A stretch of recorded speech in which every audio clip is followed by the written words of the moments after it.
Julius Caesar did not destroy the Roman Republic. The Roman Republic produced Julius Caesar, trained him, armed him, rewarded him at every stage, and then discovered too late that it had no answer for what it had made.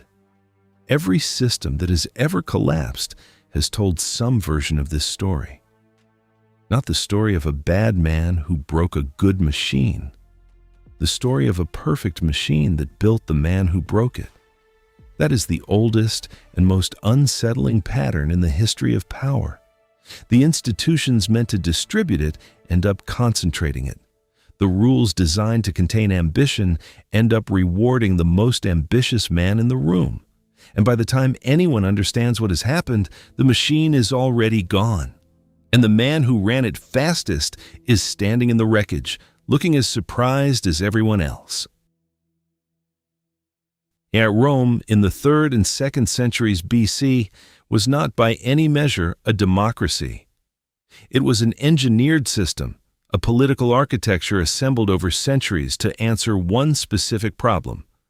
How does a small aristocratic class hold power collectively without any single man seizing it alone? The answer the Romans built was intricate, competitive, and for a very long time, remarkably effective. It was also, in ways that would take generations to become visible, fatally self-defeating. The foundation of that system was a conviction so deeply embedded in Roman aristocratic life that it barely needed to be stated. A man of the senatorial class was not born into power. He earned it publicly, incrementally, and always in competition with his peers. The Roman word for this was dignitas. It meant something closer to earned standing than simple dignity, a cumulative record of offices held, victories won, clients served, and obligations honored. A man without dignitas was, in the eyes of the Roman ruling class, barely a man at all. Dignitas was not a feeling, it was a score. And the Roman Republic had designed an elaborate mechanism for keeping that score publicly, transparently, and irreversibly. That mechanism was the cursus honorum, the course of honors, a fixed sequence of magistracies through which every aspiring Roman aristocrat was expected to climb. Quaestor first, then aedile, then praetor, then consul. Each office had a minimum age. Each required a gap before the next. No man could skip a rung or hold the same office twice in succession. The sequence existed for one reason: to prevent acceleration. If every ambitious man had to climb the same ladder at roughly the same pace, no single man could outrun the rest by sheer talent or aggression. The Senate understood, from hard experience, that concentrated political advancement was the precondition for tyranny. The cursus honorum was not a career path, it was a break. Alongside the cursus, and threaded through every level of Roman public life, ran the patron-client system, a web of mutual obligation that was, in practice, the actual machinery of Roman politics. Every senator of standing maintained a network of clients, men who owed him legal support, financial assistance, or political loyalty, and who in return gave him their votes, their public endorsement, and their presence at his morning reception. A man's clientage network was as much a part of his dignitas as his offices held. This network was inherited as much as it was built. A senator's clients passed to his sons. His allies' clients became accessible through friendship and marriage. The great families of the Republic, the Cornelii, the Aemilii, the Caecilii, did not simply hold political power. They held relationship networks that stretched across Italy and, in time, across the wider Roman world. A new man without inherited clients had to build his network from scratch, and building it required resources, money, legal skill, military reputation, and time. Military service was not incidental to this system, it was central to it. Roman aristocratic life was organized around the assumption that a man would command armies, and that command in the field was the primary arena in which real dignitas was accumulated. The triumph, the formal procession through Rome, awarded to a general who had killed at least 5,000 enemies in a single campaign, was the apex of Roman public achievement.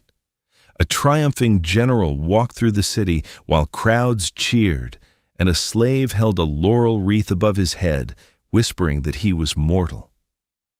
That whisper was not a courtesy. It was a mechanism.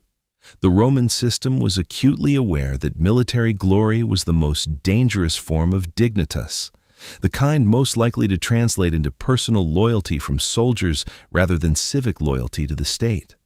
The rules governing triumphs, the requirements around disbanding armies at the city's boundary, and the prohibition on a general entering Rome under arms, all of it was designed to ensure that military achievement fed back into the civic system rather than replacing it.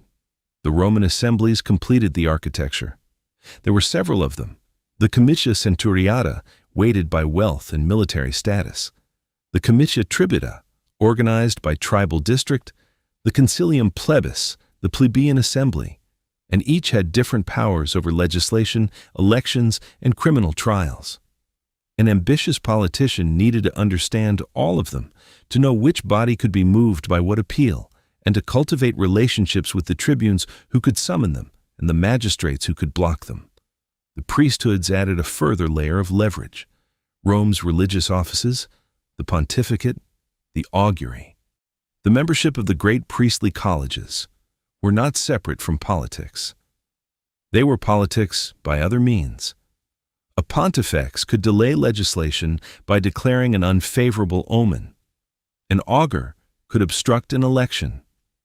The Pontifices Maximus, the chief priest of the Roman state religion, controlled the calendar, and the calendar controlled when public business could legally be conducted.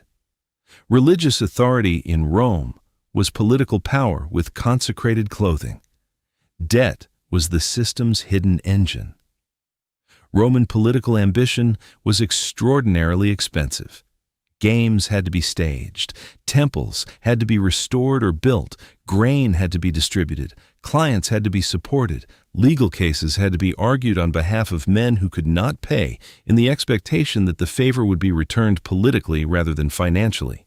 The cost of climbing the cursus honorum far exceeded any salary the offices paid. Every serious political career in the Roman Republic was financed by debt, borrowed against future spoils, future provincial revenues, or future political favors. This debt dependence was not an accident or a flaw that the system tolerated. It was a feature. A senator who owed money to other senators was a senator with incentives to cooperate. A man in debt to half the ruling class was a man who could not afford to destroy the ruling class. The credit networks that financed Roman political careers were also the social bonds that held the oligarchy together. Debt was the Republic's most underappreciated stabilizing force, and when it grew large enough, its most powerful destabilizing one. The Senate itself sat at the apex of this architecture, and not as a legislative body in the modern sense. It could not technically pass laws, but as the collective voice of the Roman aristocracy with effective control over foreign policy, provincial administration, and state finance. Its authority rested not on formal legal power, but on something more durable, the accumulated dignitas of its members, the unwritten norm that serious men deferred to serious bodies, and the shared interest of the ruling class in maintaining the fiction that the Senate spoke for Rome rather than for itself. By the time the 2nd century BC gave way to the 1st, this system had produced exactly what it was designed to produce. Generation after generation of competitive, lethal, capable Roman aristocrats, all climbing the same ladder, all accumulating dignitas through the same mechanisms, all held in rough equilibrium by the same set of brakes. The machine worked. The question that would not become visible until one man answered it, was whether it would continue to work if someone mastered all of its mechanisms simultaneously at a scale no one had managed before. The Republic had never had to answer that question. It was about to. Gaius Julius Caesar was born on the 12th or 13th of July, 100 BC, into a family that was ancient, patrician, and poor. The genes Julia traced its lineage back to Iulus, son of the Trojan hero Aeneas, and through him to Venus herself. It was the kind of ancestry that sounded magnificent at a funeral oration and did almost nothing to pay a senator's debts. The Julii were old blood in a city where old blood without money was a liability as much as an asset, prestige without the resources to exercise it. His father had reached the praetorship but died suddenly in 84 BC while putting on his shoes, leaving Caesar the nominal head of the family at 16. His mother, Aurelia Cotta, came from a far more distinguished line. 3 of her brothers held the consulship, and she was known across Rome for her intelligence and the severity of the education she imposed on her children. Caesar grew up in the Subura, a dense and commercially active district where a patrician family lived when its political standing exceeded its income. He absorbed from childhood an intimate knowledge of how Rome actually functioned at street level, married to the training of a senator's son. The combination was not typical. It would prove useful. Rome, in the years of Caesar's childhood, was not a stable republic administered by dignified men. Gaius Marius, Caesar's uncle by marriage, had held the consulship 7 times, a number without precedent. Lucius Cornelius Sulla was his rival, an optimate, a general of exceptional talent and implacable will. Their conflict was the first demonstration in Roman history that a general with loyal legions could march on the city by force and survive to govern it. Sulla did exactly that in 88 BC, shattering a prohibition 4 centuries old. The machine had just shown what it looked like when one man decided the rules no longer applied to him. Caesar was 12 years old. Marius returned while Sulla was in the east, seized Rome in 87 BC, and conducted his own purge of the Sullan faction before dying in 86 BC. Into this sequence of political violence and institutional breakdown, the young Caesar was being inserted as a participant. The Marian faction nominated him as Flamen Dialis, the high priest of Jupiter, in 84 BC, the same year his father died. The appointment was an honor. It was also a cage. The Flamen Dialis could not touch iron, see a corpse, ride a horse, or spend more than 3 nights away from Rome. It was practically incompatible with serious public life and almost certainly intended to neutralize him. Sulla returned from the east in 82 BC and took Rome a second time. His proscription lists named thousands. Heads appeared in the Forum. Men were killed in the streets with their names already on a list before the soldiers arrived. Caesar, 19 years old, found himself marked by association. His father-in-law had been Cinna. His uncle by marriage had been Marius. Sulla demanded he divorce Cornelia, Cinna's daughter, as a condition of survival. Every Roman aristocrat of standing whom Sulla had issued that order to had complied. Caesar refused. The refusal preserved something that compliance would have cost him permanently, not Cornelia, but the public signal of who he was. Sulla noticed. When Caesar's family and the Vestal virgins interceded and Sulla eventually relented, he did so with a warning every later source preserved. He saw many Mariuses in the boy. Caesar went into hiding in the Sabine hills, while Aurelia worked her connections. He was eventually pardoned, his priesthood stripped, Cornelia's dowry confiscated, and left for the East in military service, the one arena where a young man with his associations could rebuild standing without Sulla's permission. At the siege of Mytilene in 81 BC, serving under the governor Marcus Minucius Thermus in Asia, Caesar distinguished himself in the fighting and was awarded the civic crown, a wreath of oak leaves given to a soldier who saved the life of a fellow Roman citizen in battle. It was the second highest military decoration the Republic offered, and it carried institutional weight that outlasted any office. A holder was entitled to the standing ovation of every senator in any room he entered, for life. Caesar wore it to the theater for the rest of his life, in the front row, where everyone could see. Sulla died in 78 BC. Caesar came home with no money and moved back into the Subura, taking up legal advocacy. The Roman courtroom was one of the most effective political arenas in the Republic. A lawyer who prosecuted corrupt governors and argued before the urban masses in language they could follow built clientage networks, popular reputation, and public profile simultaneously. Caesar became known as a skilled and merciless advocate, pursuing ex-governors on extortion charges with an energy that drew popular attention and approval. He was building what money could not buy him, a name that people recognized for the right reasons. In 75 BC, sailing toward Rhodes to study oratory under Apollonius Molon, the same teacher who had shaped Cicero, Caesar's ship was seized by Cilician pirates in the Aegean. They demanded 20 talents in ransom. Caesar laughed at them and insisted the figure be raised to 50. For 38 days he lived among the pirates, composing verse, joining their games, and calling them illiterate savages when his performances failed to impress. He told them, repeatedly, that when he was released, he would return and crucify every one of them. The pirates found him entertaining and did not take the threat seriously. They should have.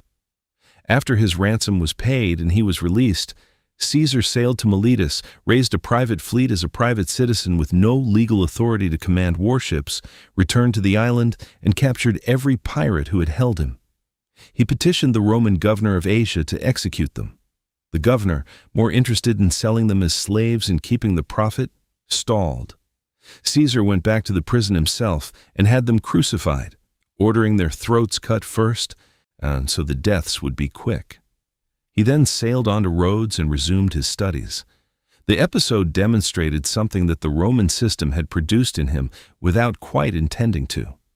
A man for whom the distance between a stated intention and its execution was essentially zero. Caesar returned to Rome and continued climbing. His aunt Julia, widow of Marius, died in 69 BC, and he delivered her funeral oration, publicly displaying images of Marius for the first time since Sulla's dictatorship. The crowd's reaction told him something important. Sulla had been dead for 9 years, and the popular memory of Marius had not been extinguished. It had been waiting. Caesar had just introduced himself to the people of Rome as the man who was not afraid to claim that inheritance. Cornelia died the same year. He remarried within 12 months, this time to Pompeia, a granddaughter of Sulla. He had just claimed the Marian legacy publicly. He balanced it immediately with a Sullan connection. He left for Hispania as quaestor in 69 BC. The story Plutarch preserves from that posting, that Caesar wept before a statue of Alexander the Great in a Spanish temple because Alexander had conquered the known world by the age Caesar had reached, while Caesar had accomplished nothing, is almost certainly embellished. But it captures something real. Caesar did not experience ambition as a quiet, internal pressure. He experienced it as a standard of comparison against which the present was always found insufficient. Alexander was 32 when he died. Caesar was 32 when he stood before that statue. The Republic had given him the system, seen the formation, and the tools. He had not yet begun to use them in earnest. What Sulla's Rome had given Caesar, beyond survival, was a specific and irreplaceable education. He had watched a general march on the city and win. He had watched prescription lists empty the Senate of one faction's enemies in an afternoon. He had watched the laws of the Republic bend and then break and then reform around the man who had broken them. He had been inside that process, targeted by it, shaped by it, forced to navigate it with nothing but his name, his mother's connections, and his own refusal to make the concession that everyone around him made as a matter of course. Sulla's Rome did not produce Caesar's ambition. It produced his certainty that ambition, pursued with sufficient intelligence and nerve, yet he had no ceiling the Republic could actually enforce. The boy Sulla had pardoned while warning his allies about would spend the next 2 decades proving him right. But the proof would not come through rebellion or rejection of the system. It would come through mastery of it, Through an accumulating demonstration that every lever the Republic had built to distribute power among competitive equals could be worked harder, faster, and more simultaneously than the system had ever anticipated. The machine had produced its most complete product. It had not yet realized what that meant. Caesar returned from his quaestorship in Hispania in 68 BC and immediately began working every mechanism the system offered, with a speed and simultaneity that distinguished him from every other man climbing the same ladder. And he was not doing anything his peers were not doing. He was doing all of it at once, with a clearer understanding than most of what each move was actually for. The cursus honorum was the visible structure. Beneath it ran the real work, the accumulation of clients, the cultivation of creditors, the management of public image across multiple audiences simultaneously. The urban poor, the equestrian order, the Senate, and the street. His election as curule aedile in 65 BC gave him responsibility for public buildings, markets, and the staging of games. Caesar turned the office into a demonstration of what a man with absolute commitment to public visibility could accomplish when he was willing to spend money he did not have. He staged games featuring 320 pairs of gladiators in silvered armor, a number so large that the Senate, still nervous about the precedent set by Spartacus's revolt a decade earlier, imposed a legal cap on the number of gladiators any citizen could keep in Rome, specifically to limit him.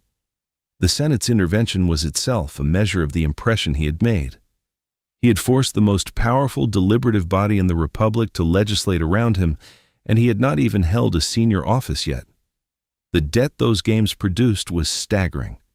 Caesar was already deeply in arrears before the aedileship, and the games drove his obligations into a range that would have ended any ordinary senator's career before it began. Creditors in Rome did not simply pursue money.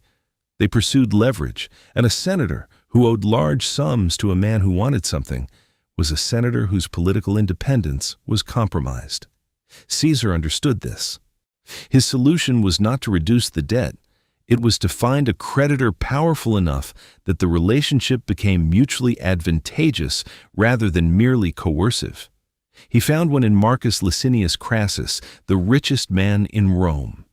Crassus had built his fortune through a combination of property speculation, slave labor, and the systematic exploitation of Sulla's prescriptions, buying the confiscated estates of condemned men at a fraction of their value and selling them later at full price. By the 60s BC, he was also the most important financial patron in Roman politics, a man whose loans to promising senators were investments in future political influence rather than simple commercial transactions. He paid off significant portions of Caesar's debt, acted as guarantor for the rest, and used his financial support to position Caesar as a useful counterweight to Pompey, the one man in Rome whose military reputation made Crassus feel politically overshadowed. Caesar took Crassus's money. He was not Crassus's instrument. He was more careful than that. In 63 BC, Caesar stood for election as Pontifex Maximus, chief priest of the Roman state religion, holder of the office that controlled the calendar, oversaw a public ritual, and came with a permanent residence at the Regia in the Forum. His opponents were senior senators with far greater experience and social standing. The campaign was expensive and, by all accounts, heavily reliant on bribery on all sides, a fact that Cato, who had a reputation for incorruptibility, reportedly embraced on behalf of the opposition without hesitation. Caesar told his mother on the morning of the election that he would return as Pontifex Maximus, or not return at all. He won. He had just taken permanent control of the institution that told Rome when public business could legally be conducted. Also, in 63 BC, Lucius Sergius Catilina, a bankrupt senator of noble family, organized a conspiracy to seize Rome by force, assassinate the consuls, and cancel all debts. Cicero, as consul, exposed the plot and had its leaders executed without trial. Caesar, in the Senate debate on the conspirators' fate, argued against summary execution and for imprisonment, a position that his enemies immediately read as sympathy for Catiline, and that gave Cato the opportunity to accuse him of complicity. Caesar was almost certainly not part of the conspiracy. But his argument in the Senate that day was not only about legal principle, it was about positioning. The man who argued for mercy in a moment of civic panic was the man who would later be the most forgiving victor in a civil war, and the contrast was not accidental. The Bona Dea scandal of 62 BC destroyed his second marriage, and, in doing so, produced a demonstration of political composure that Rome talked about for years. The annual rites of the Bona Dea, a women-only religious ceremony held that year at Caesar's house with his wife Pompeia presiding, were infiltrated by Publius Clodius Pulcher, a young patrician who had disguised himself as a woman to gain entry. The sacrilege was discovered and became the subject of a criminal trial. Caesar gave no evidence against Clodius at the trial and divorced Pompeia with a single, yet carefully chosen public statement that Caesar's wife ought not even to be under suspicion. He had extracted himself cleanly from a scandal not of his making, protected a man who would become an important political ally, and demonstrated the kind of measured, total public self-control that powerful men watched and remembered. He left for Hispania Ulterior as propraetor in 61 BC, still burdened by debts so severe that Crassus had to personally guarantee them before Caesar's creditors would let him leave the city. In Spain, he campaigned against the Lusitanian and Calatian tribes of the northwest, moved faster and struck harder than the campaigns required, accumulated enough plunder to begin paying down his obligations, and earned a triumph. He came back to Rome in 60 BC at the edge of a trap the Senate had set with characteristic precision. Roman law required a general awaiting a triumph to remain outside the city's sacred boundary, but the deadline for filing a consular candidacy required his physical presence inside it. He had to choose between the triumph and the consulship. He chose the consulship without hesitation, surrendered the triumph, and crossed into the city to declare his candidacy. The Senate had assumed no man would make that trade. Caesar made it in an afternoon. He needed the consulship. Without it, he had no path to the kind of extended provincial command that would produce real military wealth and the personal loyalty of legions. Without that command, he remained a brilliant political operator with enormous debts and no army, dangerous but containable. The Senate's conservative faction, led by Cato, understood this. Their strategy for the consulship elections was to ensure Caesar received a junior partner so obstructive and so relentlessly uncooperative that the consulship itself would be neutralized. They succeeded in electing Marcus Calpurnius Bibulus as Caesar's consular colleague, a reliable conservative who would spend so much of his term issuing religious vetoes from his house that the Romans began calling the year's consulate not Caesar and Bibulus, but simply Caesar and Julius. Before the election, Caesar had done something no one had managed before. He had reconciled Crassus and Pompey. The two men had been enemies since Pompey had overshadowed Crassus at the end of the Spartacus revolt by arriving to mop up the remnants and claiming credit for the conclusion.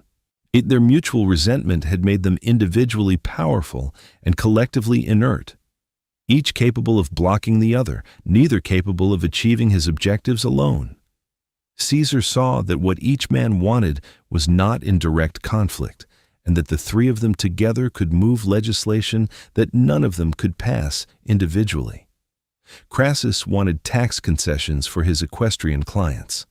Pompey wanted ratification of his eastern settlements and land for his veterans. Caesar wanted a consulate and a province. He brought the three interests into alignment.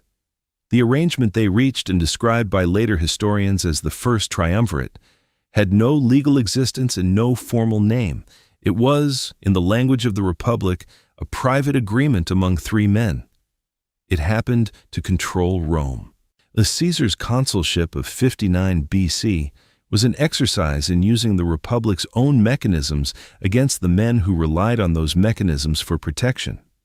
When the Senate blocked his agrarian land bill, legislation that would settle Pompey's veterans on land purchased from willing sellers at public expense, a proposal carefully designed to be unobjectionable.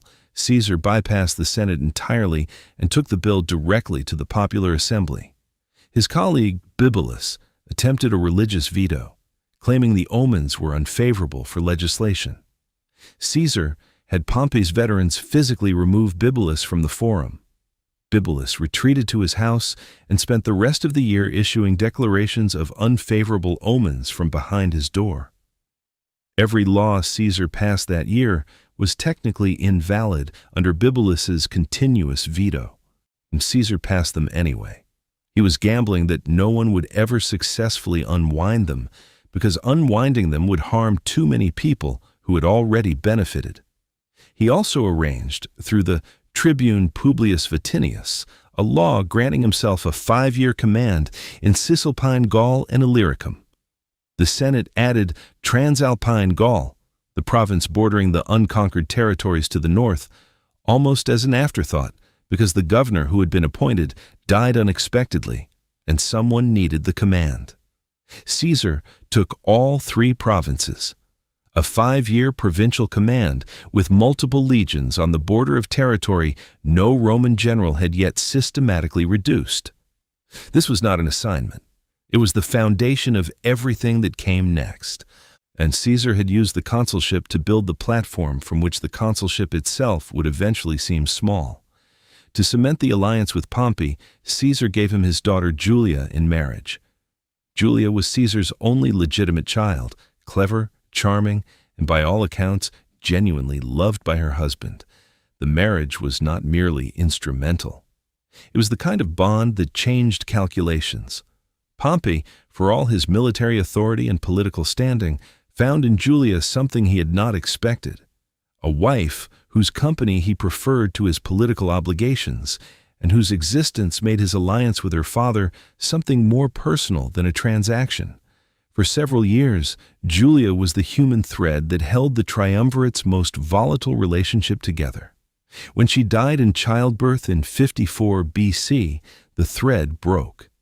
Caesar left for his province in 58 BC, carrying debts that Gallic plunder would eventually pay, alliances that his daughter's marriage was holding together, a priesthood that gave him permanent institutional leverage in Rome, and a network of political clients built over 15 years of games, legal advocacy, lavish spending, and calculated mercy. He had climbed every rung of the cursus honorum. He had mastered popular politics, senatorial procedure, religious authority, and personal patronage simultaneously. He had reconciled Rome's 2 most powerful men and turned their rivalry into an instrument of his own advancement. He had done all of it, as far as anyone could tell, within the forms of the Republic. The machine had produced its most complete graduate. It was sending him to Gaul. It had no idea what he would bring back.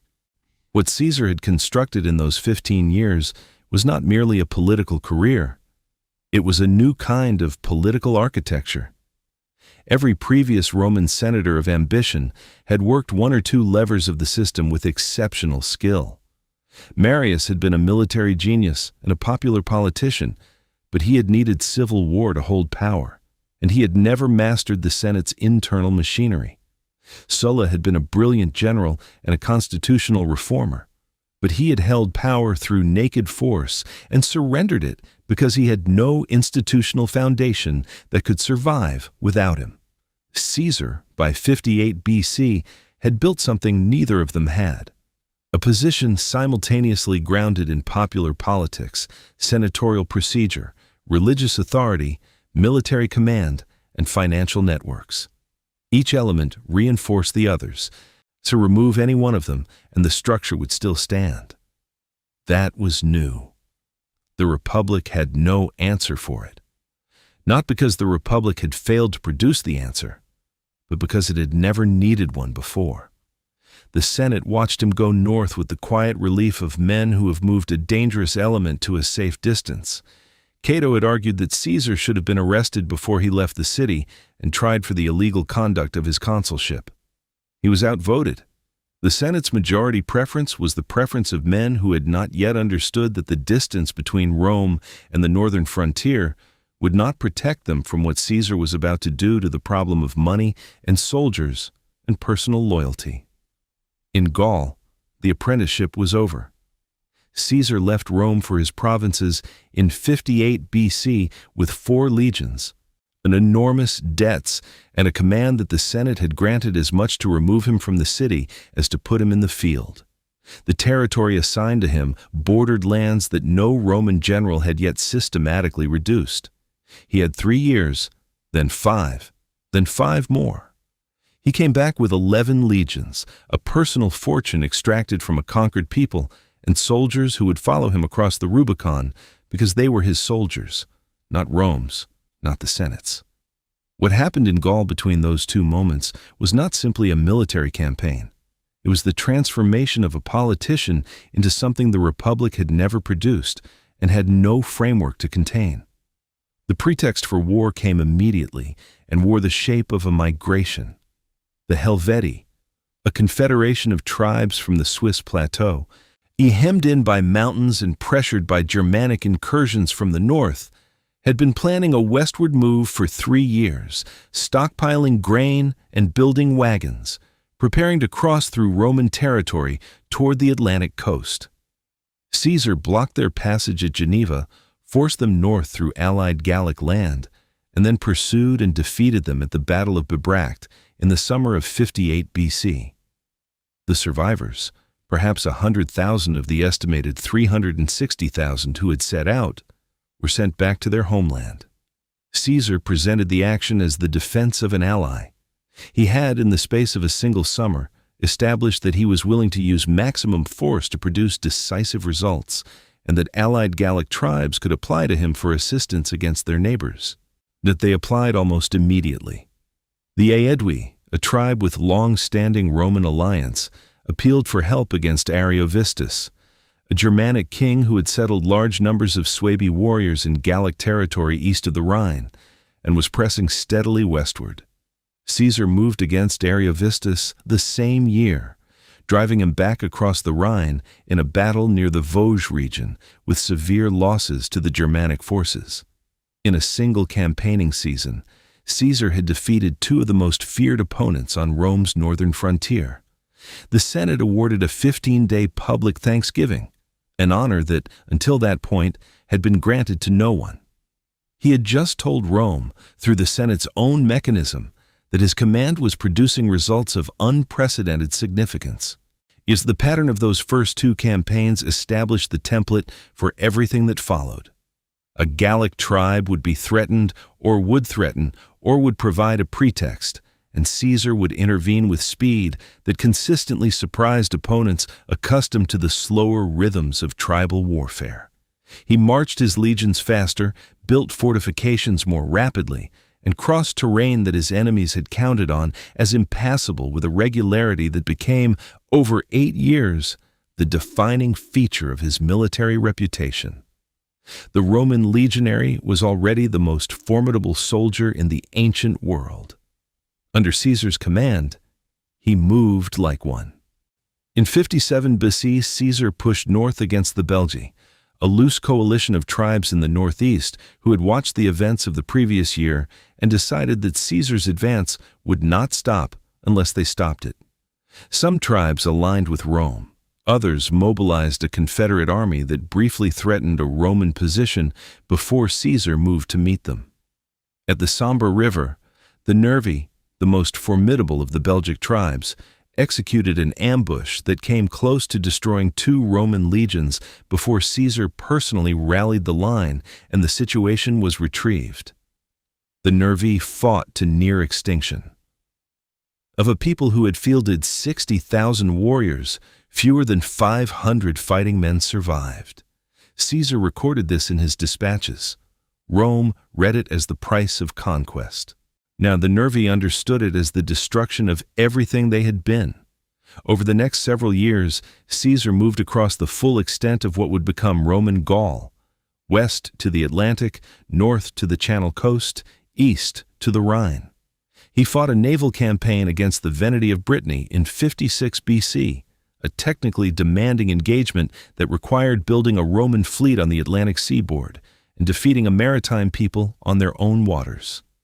He crossed the Rhine in 55 BC, building a bridge over the river in 10 days to demonstrate that the Germanic peoples east of the frontier were not beyond Rome's reach. The bridge was dismantled after 18 days. It had accomplished its purpose, which was not military occupation but psychological demonstration. Nowhere was beyond him. He crossed the English Channel in 55 BC and again in 54 BC. The first expedition was small and inconclusive, a reconnaissance in force, a landing, a brief engagement, a return to Gaul. The second was larger, pushing further inland and extracting tribute from the tribes he encountered. Britain was not conquered. Caesar did not claim that it had been. What the British expeditions produced was something more valuable to him at that particular moment. The image of a Roman general standing at the edge of the known world in a place no Roman army had ever been, looking west across the ocean that most Romans believed formed the boundary of the earth. The political value of that image in Rome was incalculable, and Caesar understood exactly what he was purchasing.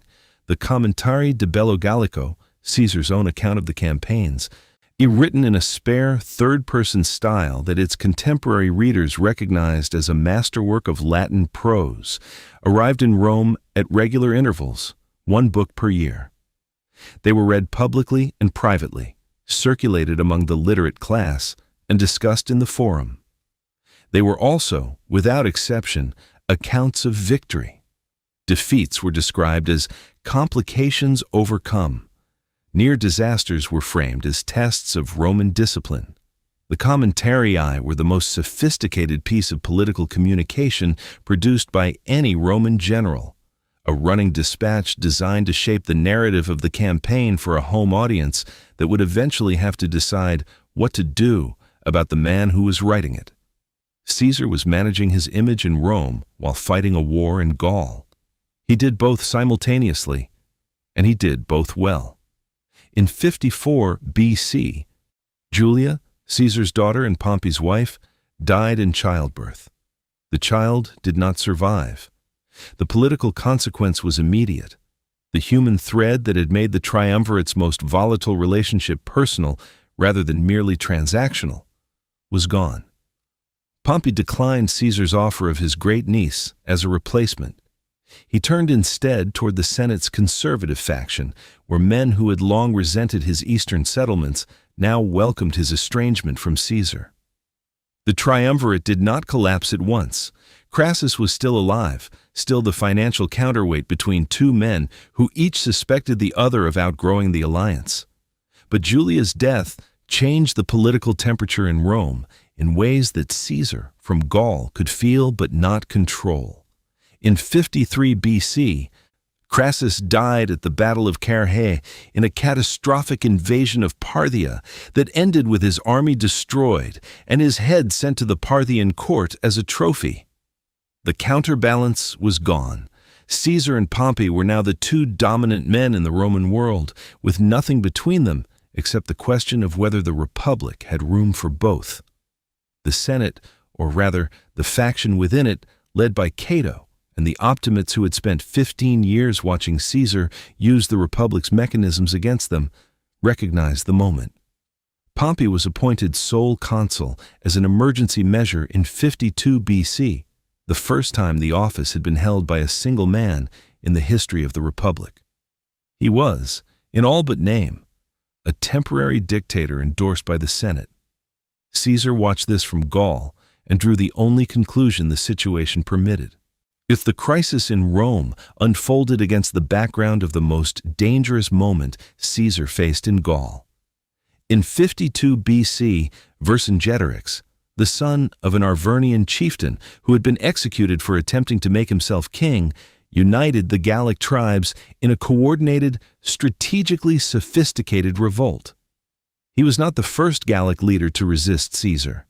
He was the first to understand that the only way to defeat the Roman legions was to deny them the one thing they could not manufacture: food.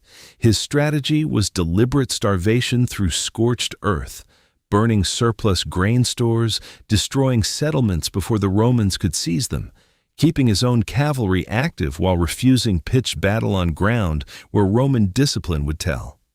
For several months in 52 BC, Caesar's army was hungry, exposed, and for the first time in the Gallic campaigns, genuinely at risk.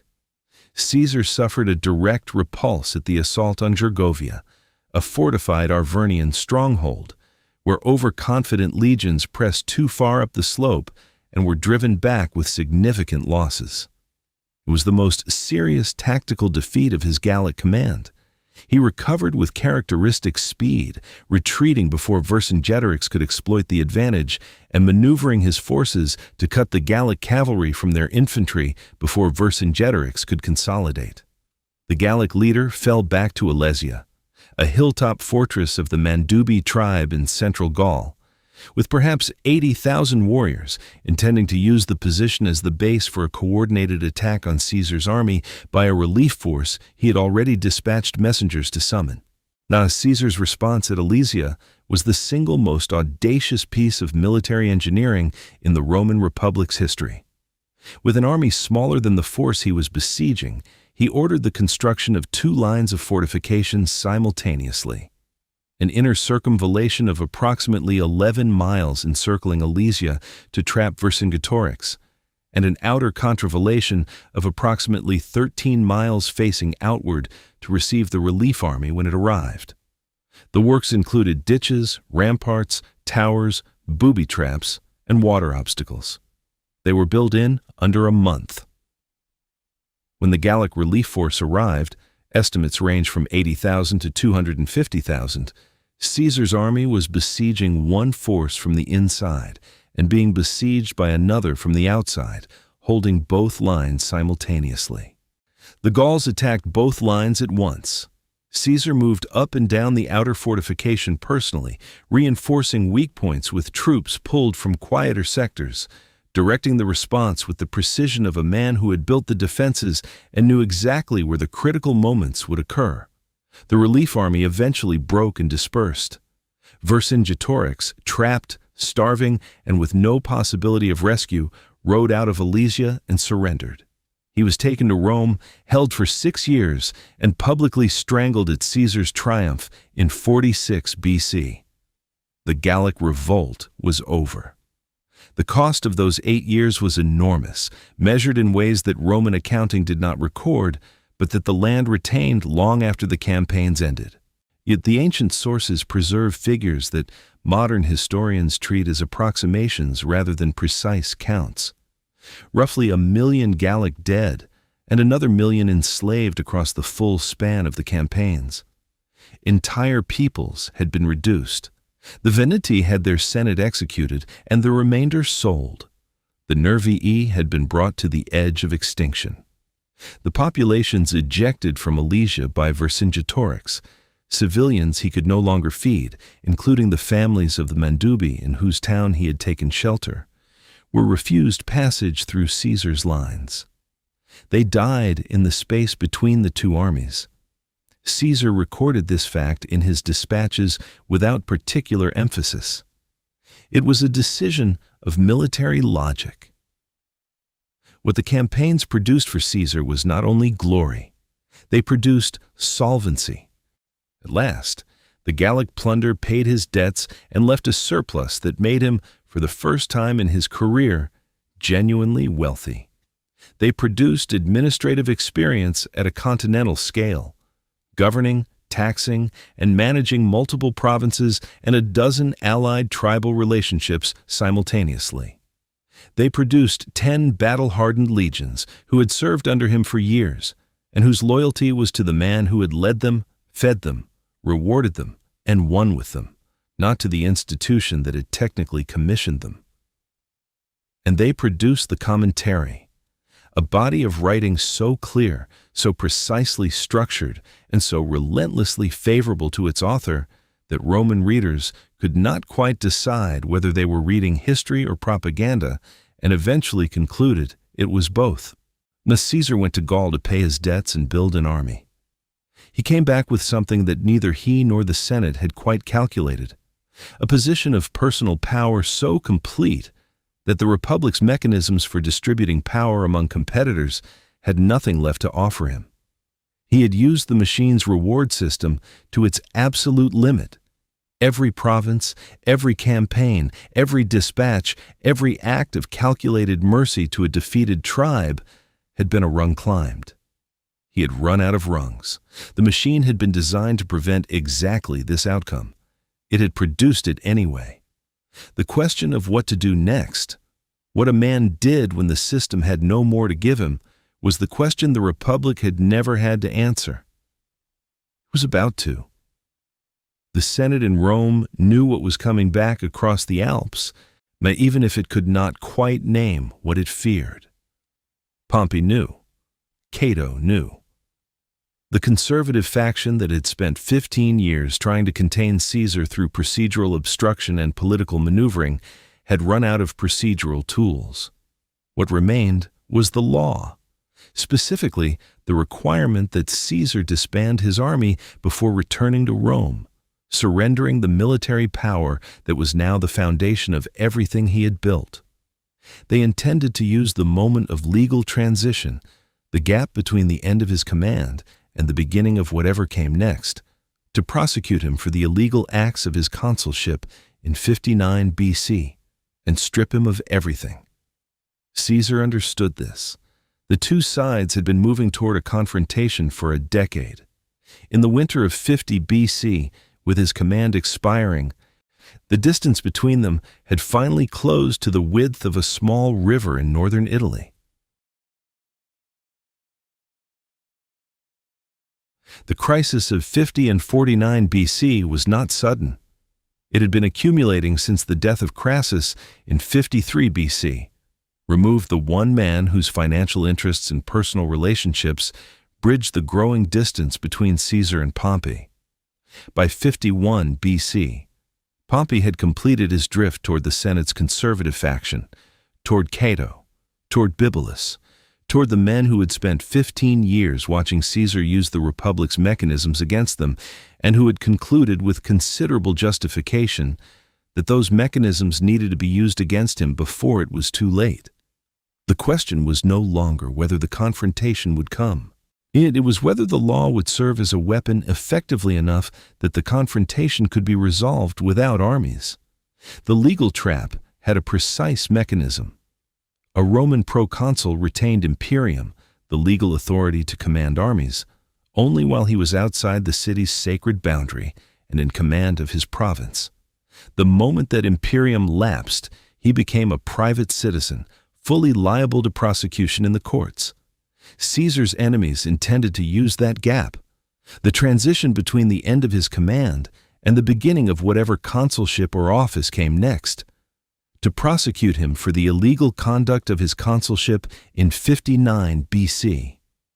A conviction would mean ruin, the loss of his property, his office, his career, everything he had built.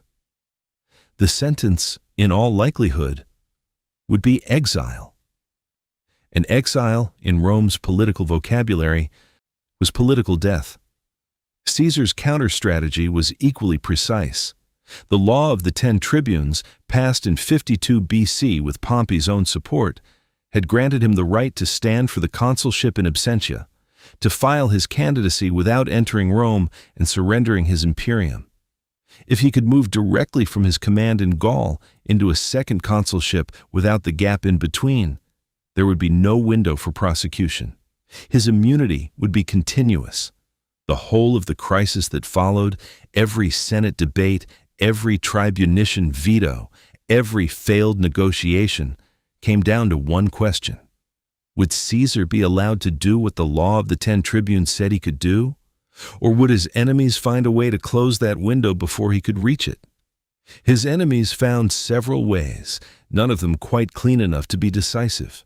Throughout 51 and 50 BC, the consul Marcellus and the Senate's conservative faction repeatedly tried to terminate Caesar's provincial command on the grounds that his task in Gaul was complete after Alesia.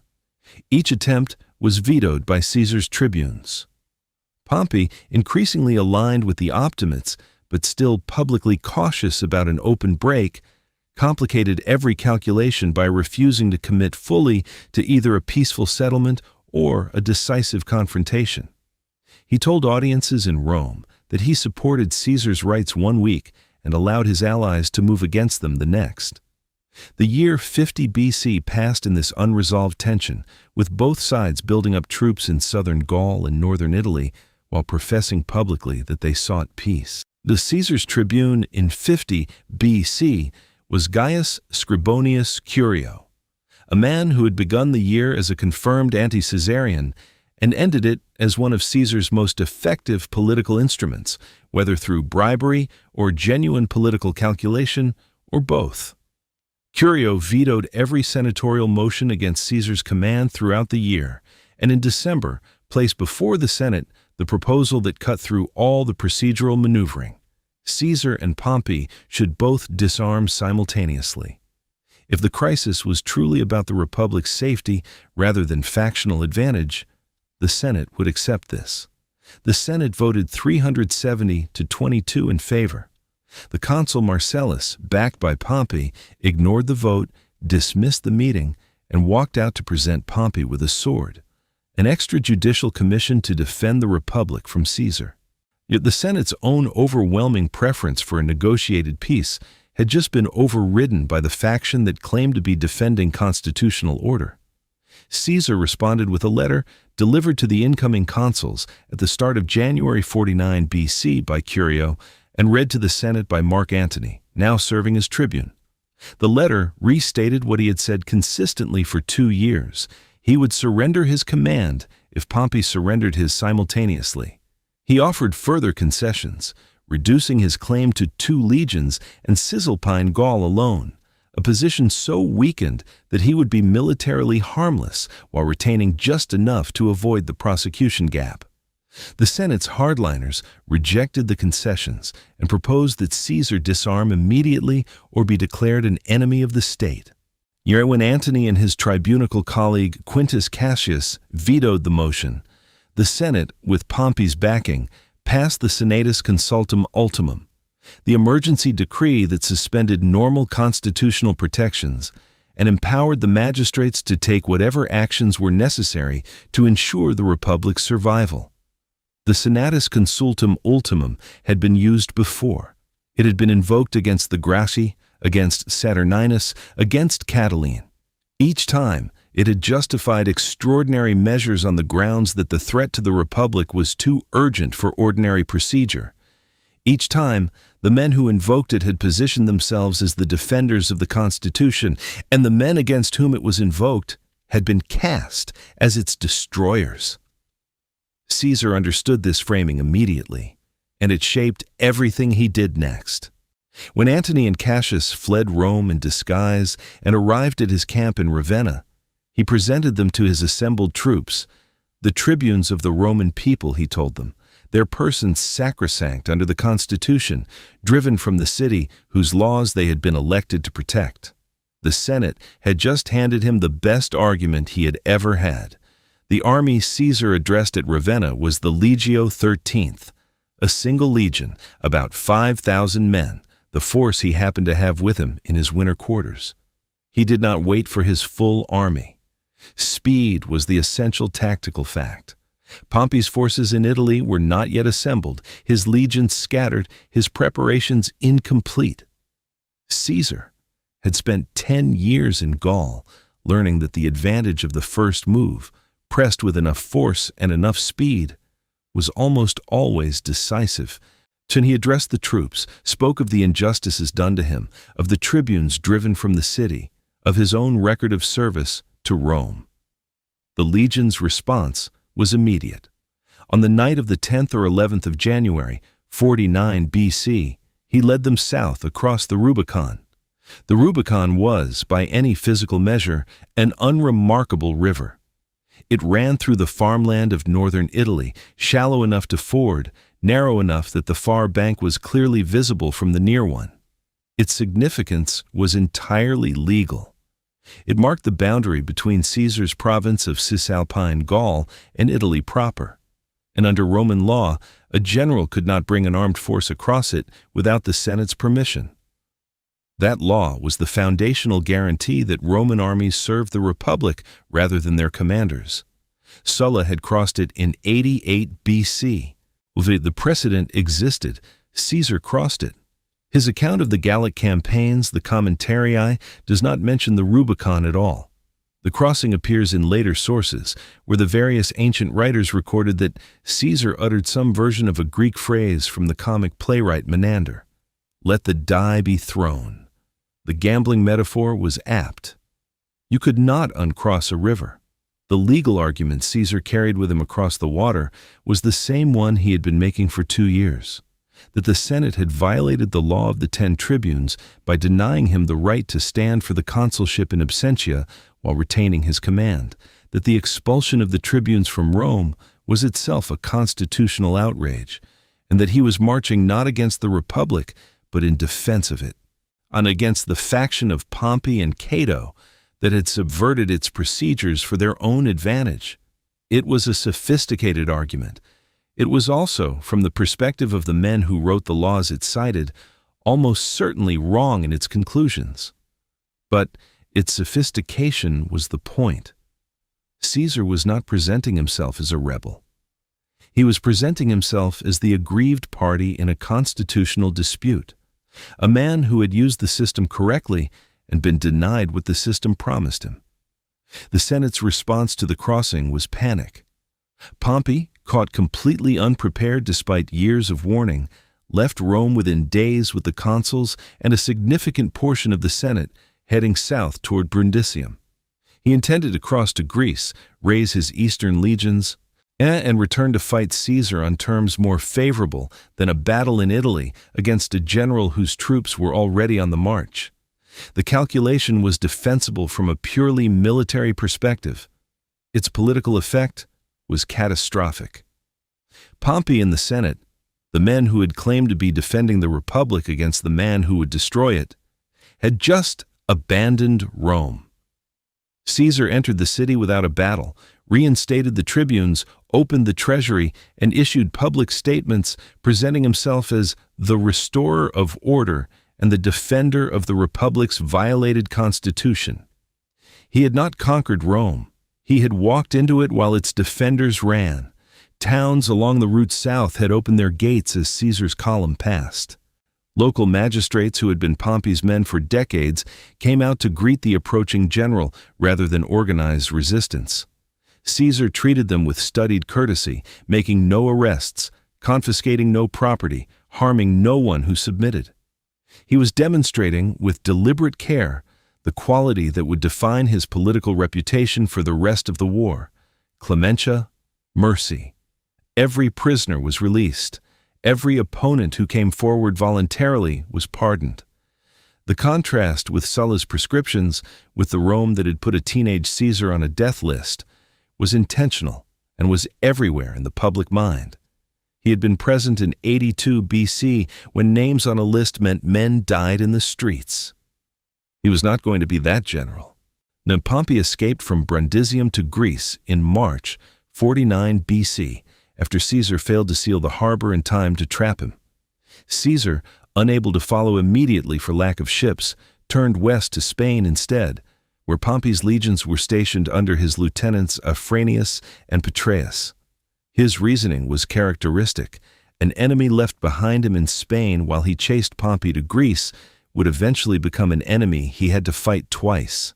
He marched his army from Rome to the Pyrenees, fought and outmaneuvered the Pompeian forces at Ilerda, and accepted their surrender without a general engagement, letting the soldiers go free. He returned to Rome, secured his political position, and then set out after Pompey. He had spent less than 3 months reducing Spain. He now had no active enemy in the western half of the Roman world. What the crossing of the Rubicon meant in constitutional terms was unambiguous. Caesar had committed an act of war against the lawful government of the Roman Republic. What it meant in systemic terms was something more complicated and more important. The Senate had used every legal mechanism available to it to prevent Caesar from exercising rights that the Senate's own legislation had granted him. The procedure had been exhausted. The Senate's hardliners had, in the final weeks before the crossing, repeatedly overridden the preferences of their own majority, 370 to 22, in order to drive the crisis toward confrontation rather than compromise. They had invoked the emergency decree not because the Republic was in danger from Caesar's army, but because normal procedure had failed to give them what they wanted. And the men who claimed to be defending the Constitution had bent it until it pointed at the man they wanted to destroy, and then called the bending constitutional. None of this made Caesar right exactly. He had used the language of legality to justify an act of war, and the language was strained. But the Republic had spent 2 years demonstrating that it had no legitimate mechanism for resolving the conflict between its own best-performing output and the class of men the machine was designed to protect. The Senate had tried procedure and failed. It had tried the emergency decree and produced a civil war. The machine's circuit breakers had been tested, one by one, and none of them had held. The Rubicon was not the moment the Republic broke. It was the moment the break became visible. Everything that had been accumulating since Sulla marched on Rome in 88 BC, every precedent set, every norm crossed, every act of political violence that had been absorbed and normalized, came due at once, in the form of a small river in northern Italy that a single legion crossed in the dark. Caesar stood briefly on the far bank and looked south, toward Rome. Whatever he said to himself at that moment, he did not record it. The commentari are silent on the Rubicon entirely. He had been building toward this point for 30 years, through the pirate episode, the funeral oration for Marius, the aedileship games, the Pontifex Maximus election, the consulship, Gaul. Every action had been a move in a game whose stakes he had understood from the beginning. The die was cast. What it showed when it stopped rolling would determine not just his fate, but the fate of a system of government that had stood for 5 centuries. A system that had, with extraordinary thoroughness, produced the very man it now had no answer for. The civil war that Caesar's crossing of the Rubicon ignited was not a war between 2 competing visions of Rome's future. It was, at its core, a war between the man the Roman system had produced and the class of men the system had been designed to protect. The optimates who fled Rome with Pompey were not defending democracy. The Republic had never been that, nor were they defending any abstract principle of constitutional order that their own conduct in the final years of the crisis had left intact. They were defending the oligarchy's right to distribute power among itself. Is against the specific claim of a man who had accumulated more of it than the system's distribution mechanism could balance. That was the war. Everything else, the battles, the campaigns, the campaign's geography, was the mechanism by which it was decided. Caesar moved through Italy in the winter of 49 BC with a speed that left no time for organized resistance to form. Town after town opened its gates. Garrisons surrendered or dissolved. Pompey's lieutenants in Italy, confronted with an army moving faster than the political consensus that was supposed to stop it, found themselves with no clear orders and no coherent plan. Caesar's policy was consistent from the first day. Anyone who submitted was pardoned unconditionally and allowed to return to their lives. Yet it was a policy of calculated mercy that served multiple purposes simultaneously. It prevented the kind of anti-Caesarian popular reaction that Sulla's prescriptions had eventually generated. It demonstrated to the Senate's wavering middle that Caesar was not a tyrant in the Sullan mode, and it deprived the optimates of the moral clarity they needed to present the war as a simple struggle between freedom and tyranny. Pompey reached Brundisium, the port town on the heel of Italy, and Caesar pursued him south with the intention of trapping his forces before they could cross the Adriatic. He arrived at Brundisium to find Pompey already beginning to embark. He attempted to seal the harbor with ships and a barrage across its mouth, working as engineers through the winter nights to close the gap before the last of Pompey's army crossed. Pompey's engineers countered each measure. The harbor was not sealed in time. Pompey slipped across to Greece with the consuls and several legions, leaving Caesar in control of Italy and in possession of Rome, but without a fleet large enough to pursue immediately, and with his enemy at large in the eastern Mediterranean, where Pompey's client networks and his old legions made him, if anything, more formidable than he had been at home. Caesar's response to the stalemate was the Spain campaign, the decision to neutralize Pompey's western armies before crossing to Greece so that the civil war would not become a two-front conflict. He reached Spain in June 49 BC and found Pompey's lieutenants Afranius and Petreius entrenched at Ilerda with a force of 7 legions. Rather than attacking a fortified position, Caesar maneuvered, cutting their supply lines, blocking their water sources, forcing them into a position where retreat became surrender without a decisive battle ever needing to be fought. When Afranius and Petreius's army finally capitulated, Caesar dismissed the soldiers with instructions to go home. He took no hostages, confiscated no property, executed no one. The 7 legions were dissolved as a fighting force without a battle of consequence and without creating a generation of men with personal grudges against their conqueror.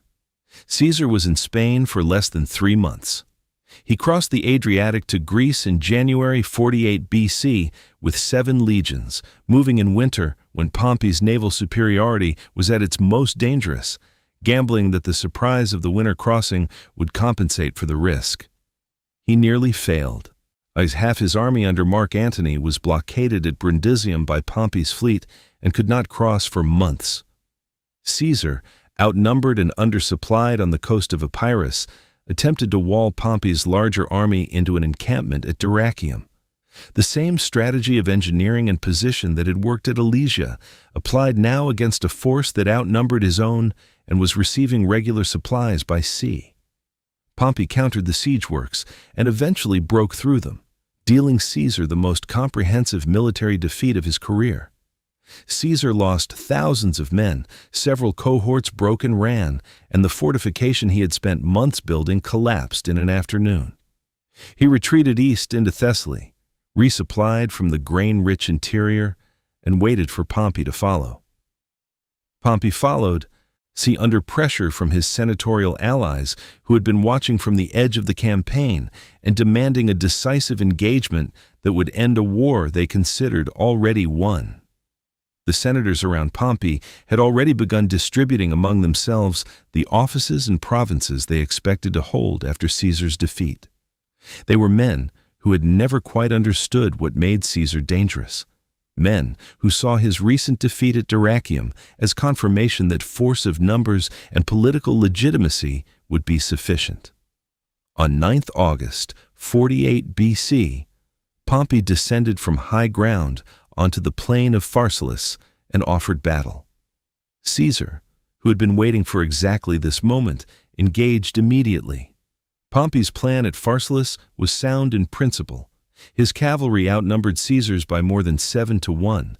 Yes, and he intended to use it to sweep around Caesar's exposed right flank, collapse the infantry from the side, and end the war in an afternoon.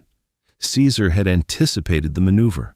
Behind his cavalry on the right, he had positioned 6 cohorts of veteran infantry in an oblique line, ordered to use their javelins not as projectiles, but as pikes, aimed at the faces of the Pompeian cavalry rather than thrown. The Pompeian horsemen, mostly aristocratic cavalry from Rome's eastern client kingdoms, broke under the unexpected resistance and fled in disorder. Caesar's 6 cohorts pivoted, struck the now exposed Pompeian left flank, and the army began to collapse. The battle lasted a matter of hours. Pompey's army of roughly 45,000 disintegrated. He fled the field disguised as a common soldier. Pompey reached the sea, found a ship. It sailed east, to Cyprus first, then south to Egypt. where he had reason to believe the young king Ptolemy XIII, son of a client whom Pompey had protected for years, would offer refuge.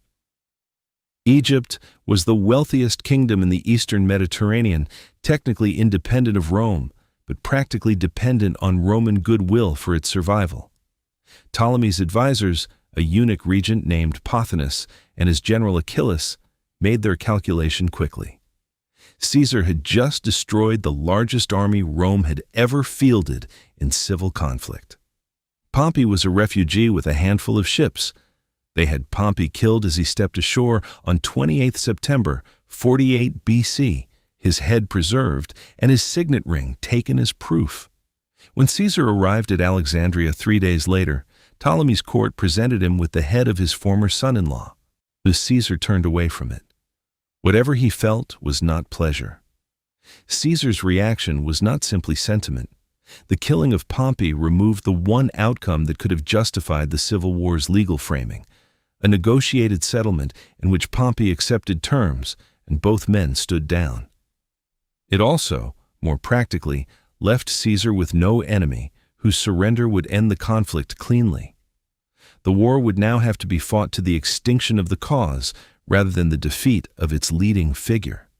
And it had just been demonstrated by Ptolemy's court that powerful men in the Roman world were willing to act on their own political calculations without waiting for Caesar's direction. He was the most powerful man in the Mediterranean. He was not yet in control of it. He stayed in Egypt for nearly 9 months. The explanation that satisfied Rome was the dynastic dispute. Caesar positioned himself as the arbiter between Ptolemy XIII and his sister Cleopatra, who had been ruling jointly before their relationship collapsed into civil war. Cleopatra was 21 years old, had been driven from Alexandria by her brother's faction, and found a way to reach Caesar in private, reportedly smuggled into the palace in a laundry sack. Before her brother's advisors could prevent it, Caesar declared in favor of joint rule. Ptolemy's faction besieged Caesar and Cleopatra in the palace compound. The siege lasted 7 months before a Roman relief force arrived, and Ptolemy was killed at the Battle of the Nile. Whatever the exact nature of Caesar's relationship with Cleopatra, she was pregnant by the time he left. Then she would later name the child Ptolemy Caesar, Caesarion. Caesar left Egypt in the middle of 47 BC, driven out by news of a crisis in Asia Minor, where Pharnaces II of Pontus had invaded Roman territory in the east, while Rome was consumed by civil war. Caesar met him at the Battle of Zela, defeated him in what he described to a friend in Rome in 4 words: Veni, Vidi, Vici. I came, I saw, I conquered, and moved on.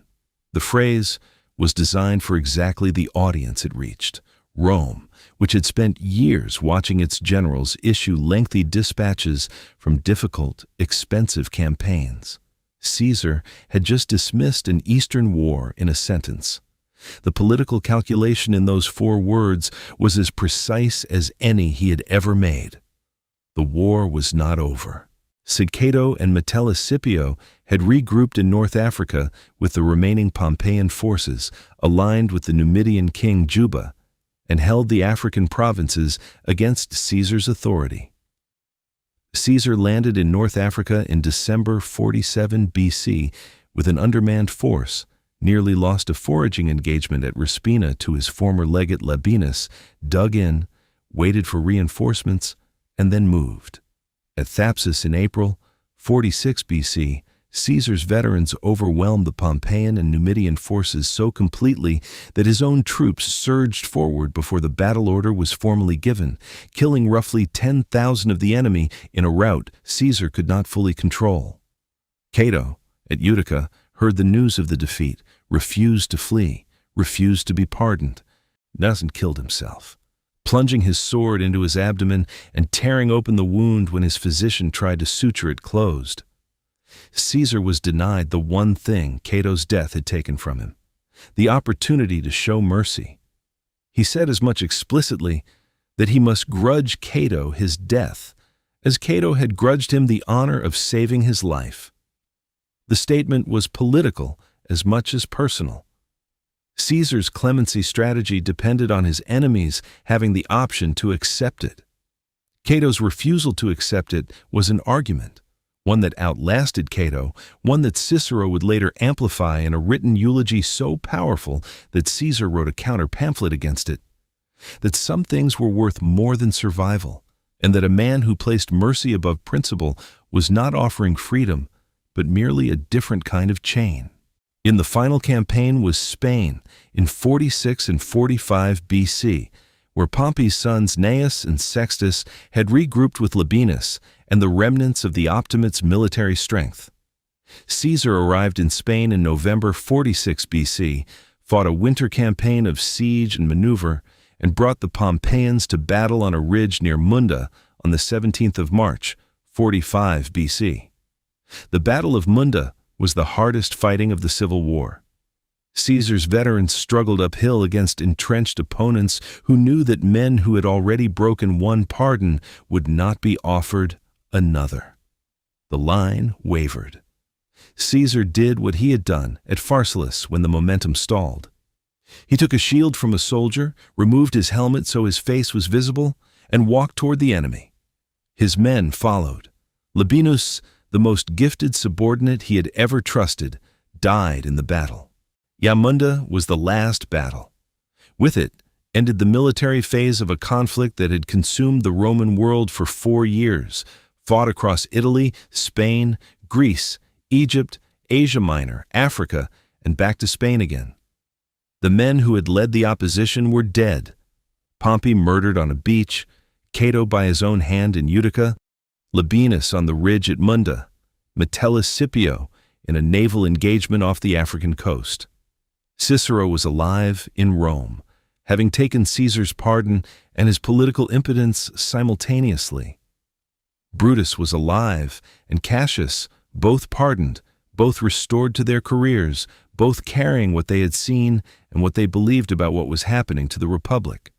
Caesar had won the war by the only method available to him, by outlasting everyone willing to fight it. What the Civil War had produced, in systemic terms, was something the Republican machine had no category for. Caesar had not simply defeated his enemies. He had defeated them with a policy of mercy so consistent and so publicly articulated that the mercy itself became a form of power. The power of a man who could spare his enemies, and did repeatedly, which meant that every man still alive in Rome who opposed him owed his life to Caesar's choice. That was not the relationship between a citizen and his republic.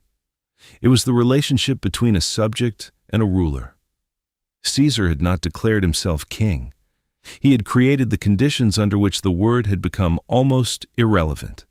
The question the Republican system now faced, the question it had been moving toward since the moment on the Rubicon, was what to do with a man who had won a war against the Republic while insisting, with considerable force of argument, that he had done it on the Republic's behalf.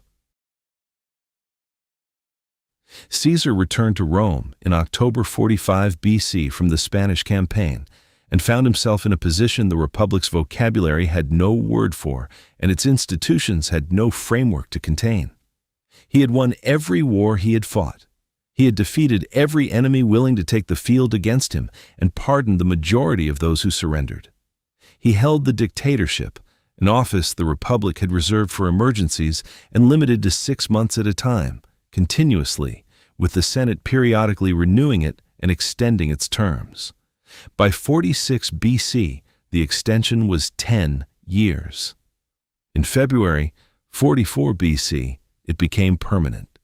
Dictator Perpetuo, dictator in perpetuity, an office that by its own definition had no end and no successor except the man who held it. The Republic had just formalized its own erasure in a single phrase. The reforms Caesar implemented were real and substantial. He reorganized the calendar. The Republican lunisolar calendar had drifted badly out of alignment with the solar year, accumulating 2 months of error that affected everything from agricultural planning to religious observance. Caesar replaced it with a solar calendar of 365 days, with a leap year every 4th year. the Julian calendar, which the Western world would use for 16 centuries and which still underlies the Gregorian calendar used today. To bring the old calendar back into alignment, the year 46 BC was extended to 445 days, a year Romans at the time called the Year of Confusion. It was one of the most practically significant administrative acts in the history of the ancient world, and it was accomplished by decree without debate.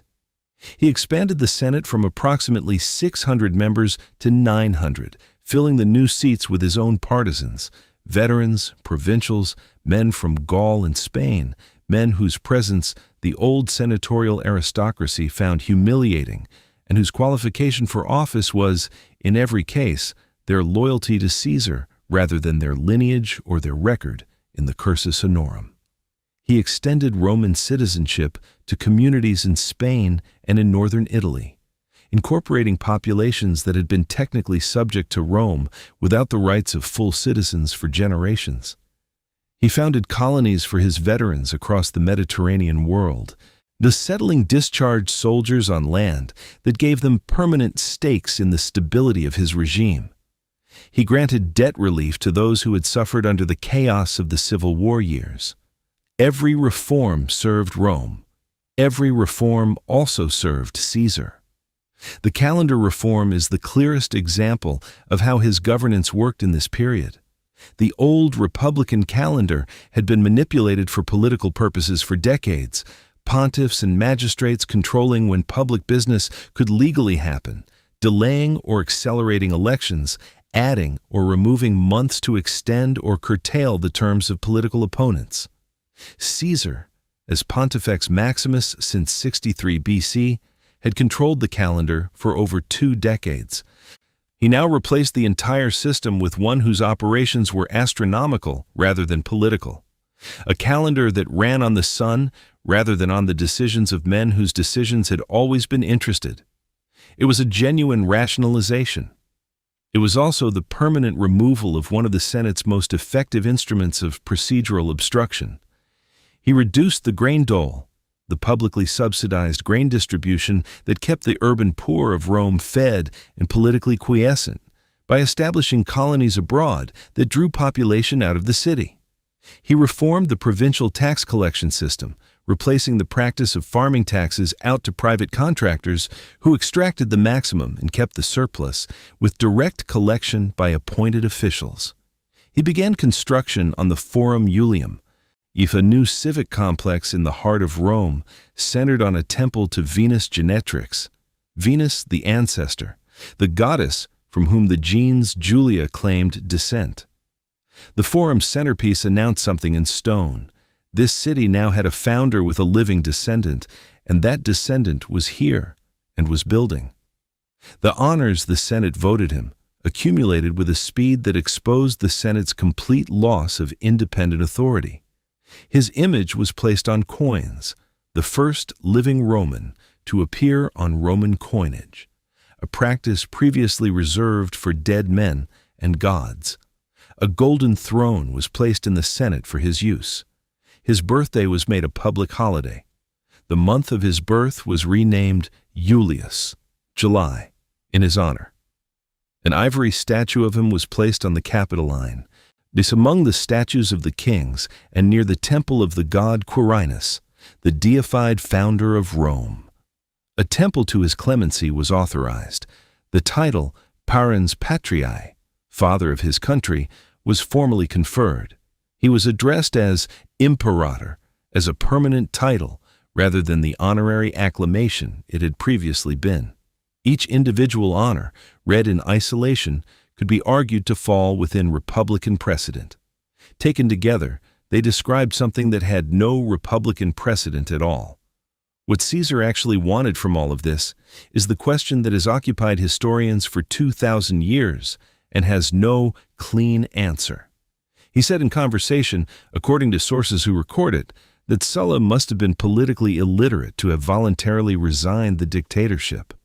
He planned a Parthian campaign that would take him out of Rome for 3 years and into the Eastern world where Alexander had built his empire, and where, it was widely rumored, an oracle had declared that Parthia could only be conquered by a king, and where the title Rex carried none of the poisonous republican associations it carried in Rome.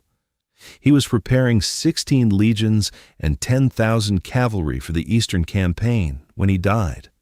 Whether he intended to return to Rome as something that Rome had no name for, or whether he had simply found that the mechanisms of honor and power once set in motion could not be stopped without the authority to stop them, he did not say, and perhaps did not know.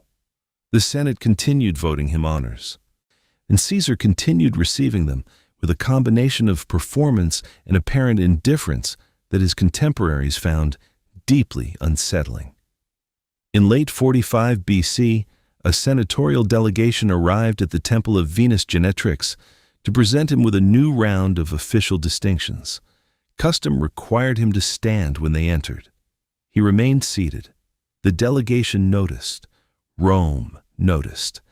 A man who had spent 30 years mastering every convention of Roman public life, who had understood better than anyone alive what gestures meant and what omissions cost, that man had just declined to stand for the Senate of Rome.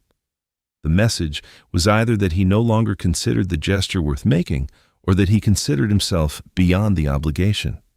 Neither interpretation was reassuring. In January 44 BC, a diadem, the Hellenistic symbol of kingship, a royal headband, was placed on the head of a statue of Caesar on the rostra. 2 tribunes, Gaius Appidius Marulus and Lucius Cicedius Flavus, removed it and had the man responsible arrested. Caesar had them deposed from office and expelled from the Senate, claiming they had infringed on his dignitas by denying him the opportunity to refuse the honor himself. The action destroyed, in a single gesture, the argument he had made for crossing the Rubicon. In 49 BC, he had marched on Rome, citing the violation of the tribune's sacrosanct persons as the Republic's final outrage against constitutional order. In 44 BC, he deposed 2 tribunes for doing their jobs. The men who had been watching and calculating in the Senate chambers registered the contradiction precisely. The Lupercalia ceremony in February 44 BC, a few days after he assumed the permanent dictatorship, produced the episode that crystallized everything the Roman ruling class feared into a single public moment. Mark Antony, serving as consul and dressed in the costume of the festival, ran to where Caesar sat on his golden throne and offered him a diadem before the assembled crowd. Caesar took it, held it briefly, and pushed it away. The crowd applauded. Antony offered it again. Caesar refused again, more emphatically. The crowd applauded louder. The episode had been staged, whether by Antony on his own initiative, or by Caesar testing the crowd's reaction to a kingship offer, or by both together as a dress rehearsal for a more permanent arrangement, was immediately disputed and has never been resolved. What it demonstrated to the 60 senators already meeting in small groups to discuss what to do about Caesar was that the question of monarchy was no longer theoretical. Caesar had announced he was leaving for the Parthian campaign on the 18th of March. The expedition was planned for 3 years. Before he left, he had prearranged all the magistracies, consulships, and provincial governorships for the years of his absence, appointing them in advance rather than allowing the electoral process to operate. It was an act so contrary to the entire principle of republican governance, the principle that offices were earned and competed for, not distributed by the will of a single man, that Cicero, watching from the political semi-retirement into which Caesar's victory had placed him, that could only describe the situation in the language of pure despair.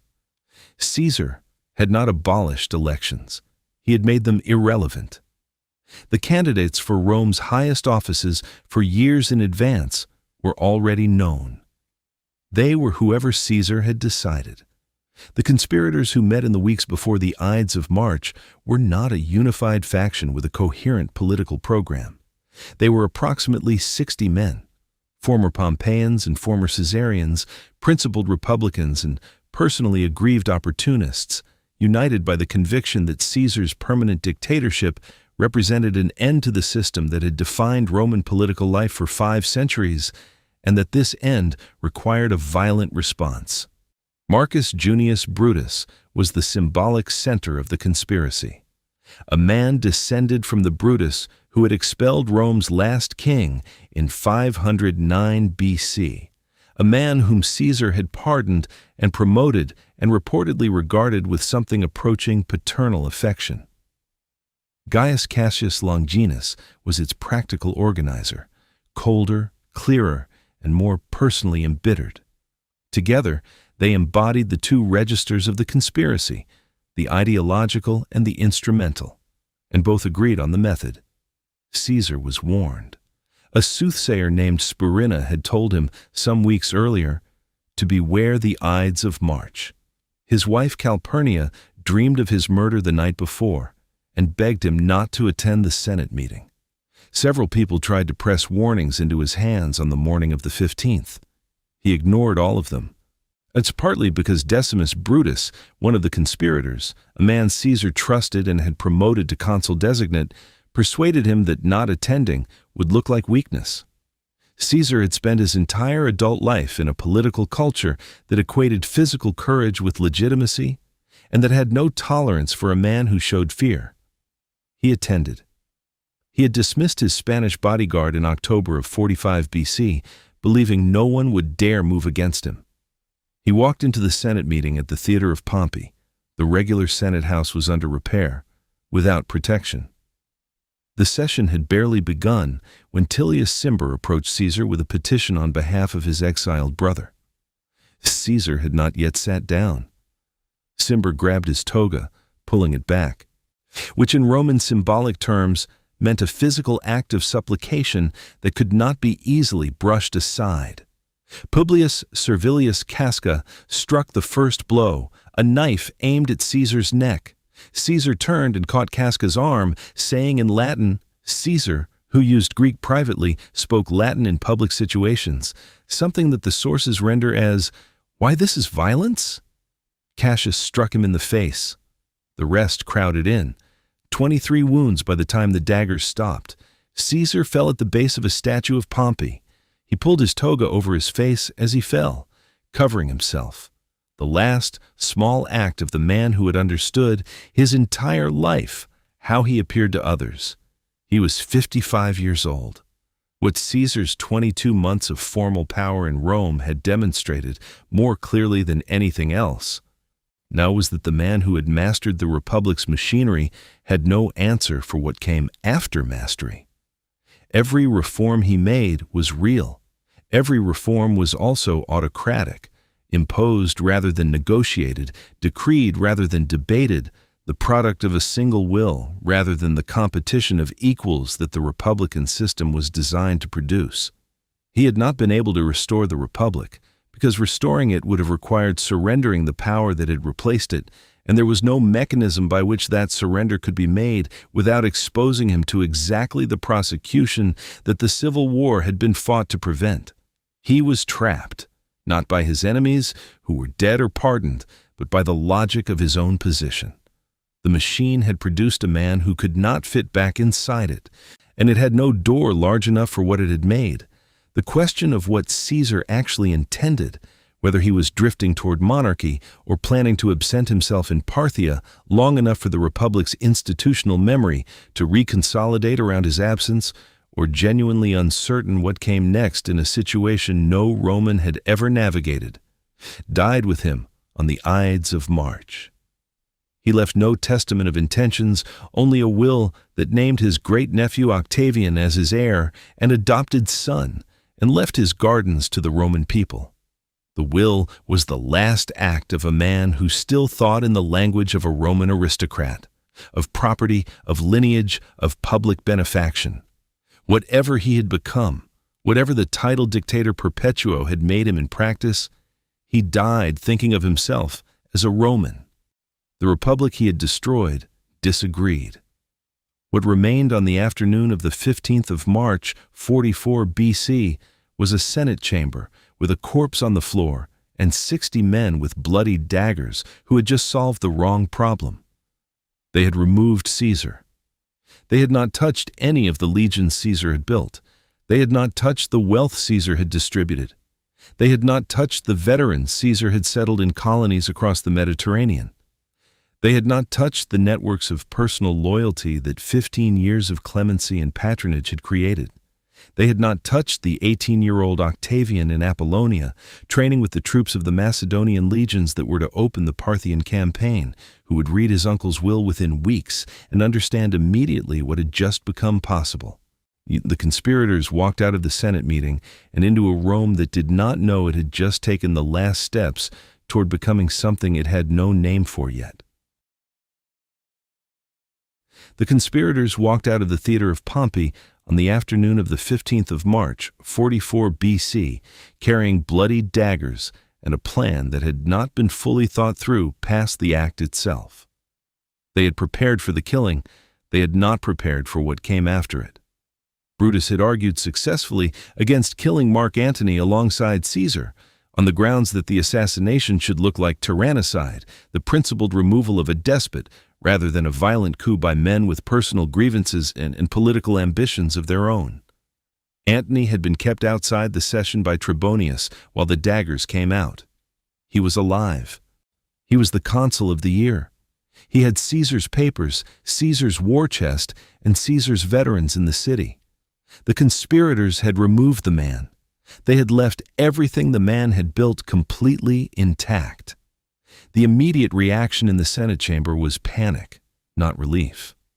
The senators who had not been part of the conspiracy, and the vast majority had not been, scattered from the session within minutes of the attack, not staying to hear Brutus speak, not forming any spontaneous consensus around the deed.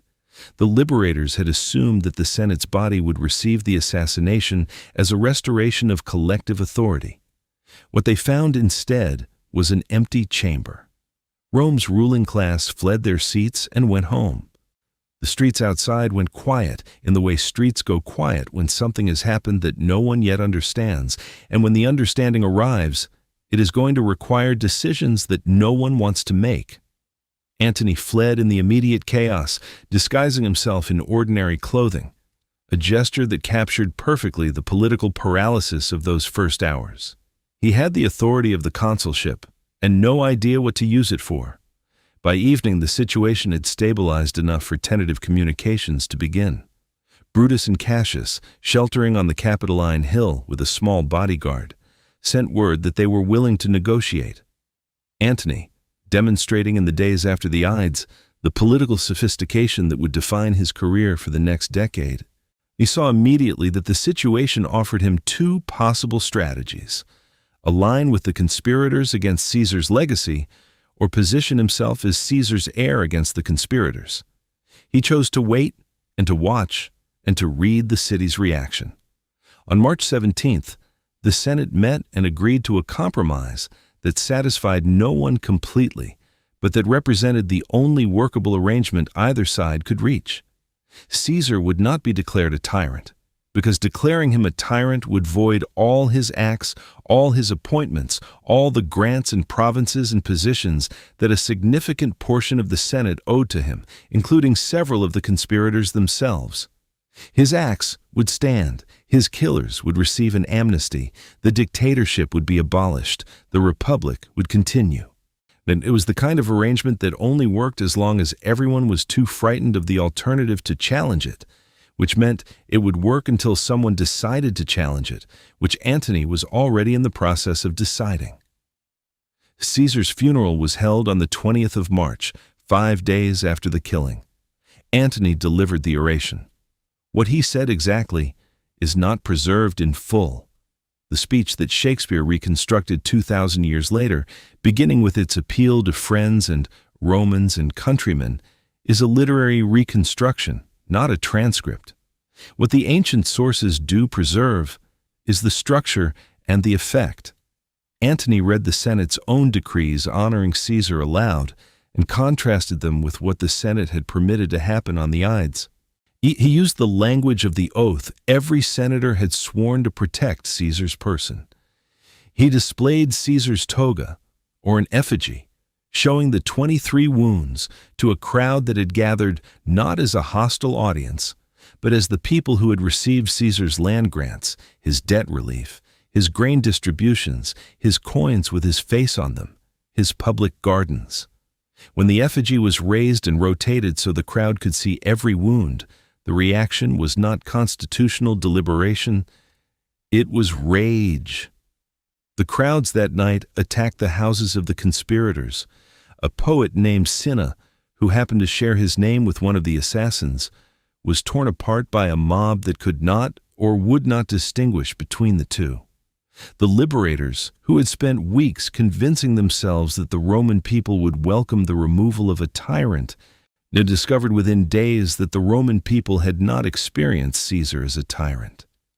They had experienced him as the man who gave them things. The theoretical arguments about republican liberty, the arguments that Brutus and Cassius found morally compelling and historically necessary, did not land with people whose debts had been canceled and whose sons had been settled on land in Gaul and Spain. Brutus and Cassius fled Rome within weeks. They never returned. Antony moved quickly once the conspirators were gone. He secured Caesar's papers from Calpurnia, documents that, as consul, he could read, interpret, and act upon as he chose, and began using them to implement measures he attributed to Caesar's intentions, whether they were actually documented there or not. He packed the Senate with clients and allies. He pushed through legislation assigning himself the province of Cisalpine Gaul, displacing Decimus Brutus, one of the conspirators who had been appointed to it by Caesar. He positioned himself as the authoritative interpreter and executor of Caesar's legacy, which was, in practice, the most powerful political position in Rome, more powerful than the consulship, which would end with the year, more powerful than the Senate, which had just demonstrated its complete inability to act, more powerful even than the title of dictator, which the Amnesty Compromise had abolished. What arrived to disrupt Antony's position arrived from an unexpected direction.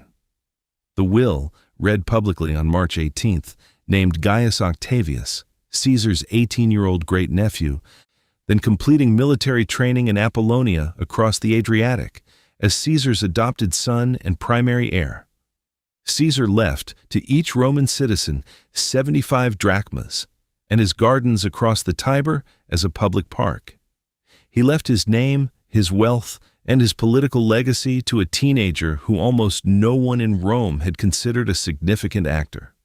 Octavian crossed from Apollonia to Brundisium, began recruiting Caesar's veterans to his personal service as he moved north, and arrived in Rome in the spring of 44 BC to claim his inheritance. Antony, who had assumed that Caesar's heir would be either himself or someone he could manage, found himself looking at an 18-year-old who understood exactly what Caesar's name was worth and had no intention of allowing anyone else to use it. The logic of the conspirators' failure was not accidental. It was structural, and it was the same structural failure that had produced every political crisis in the Republic's final century.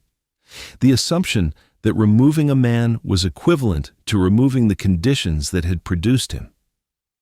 Brutus and Cassius had killed Caesar. They had not killed the patron-client networks Caesar had built over 40 years of calculated investment.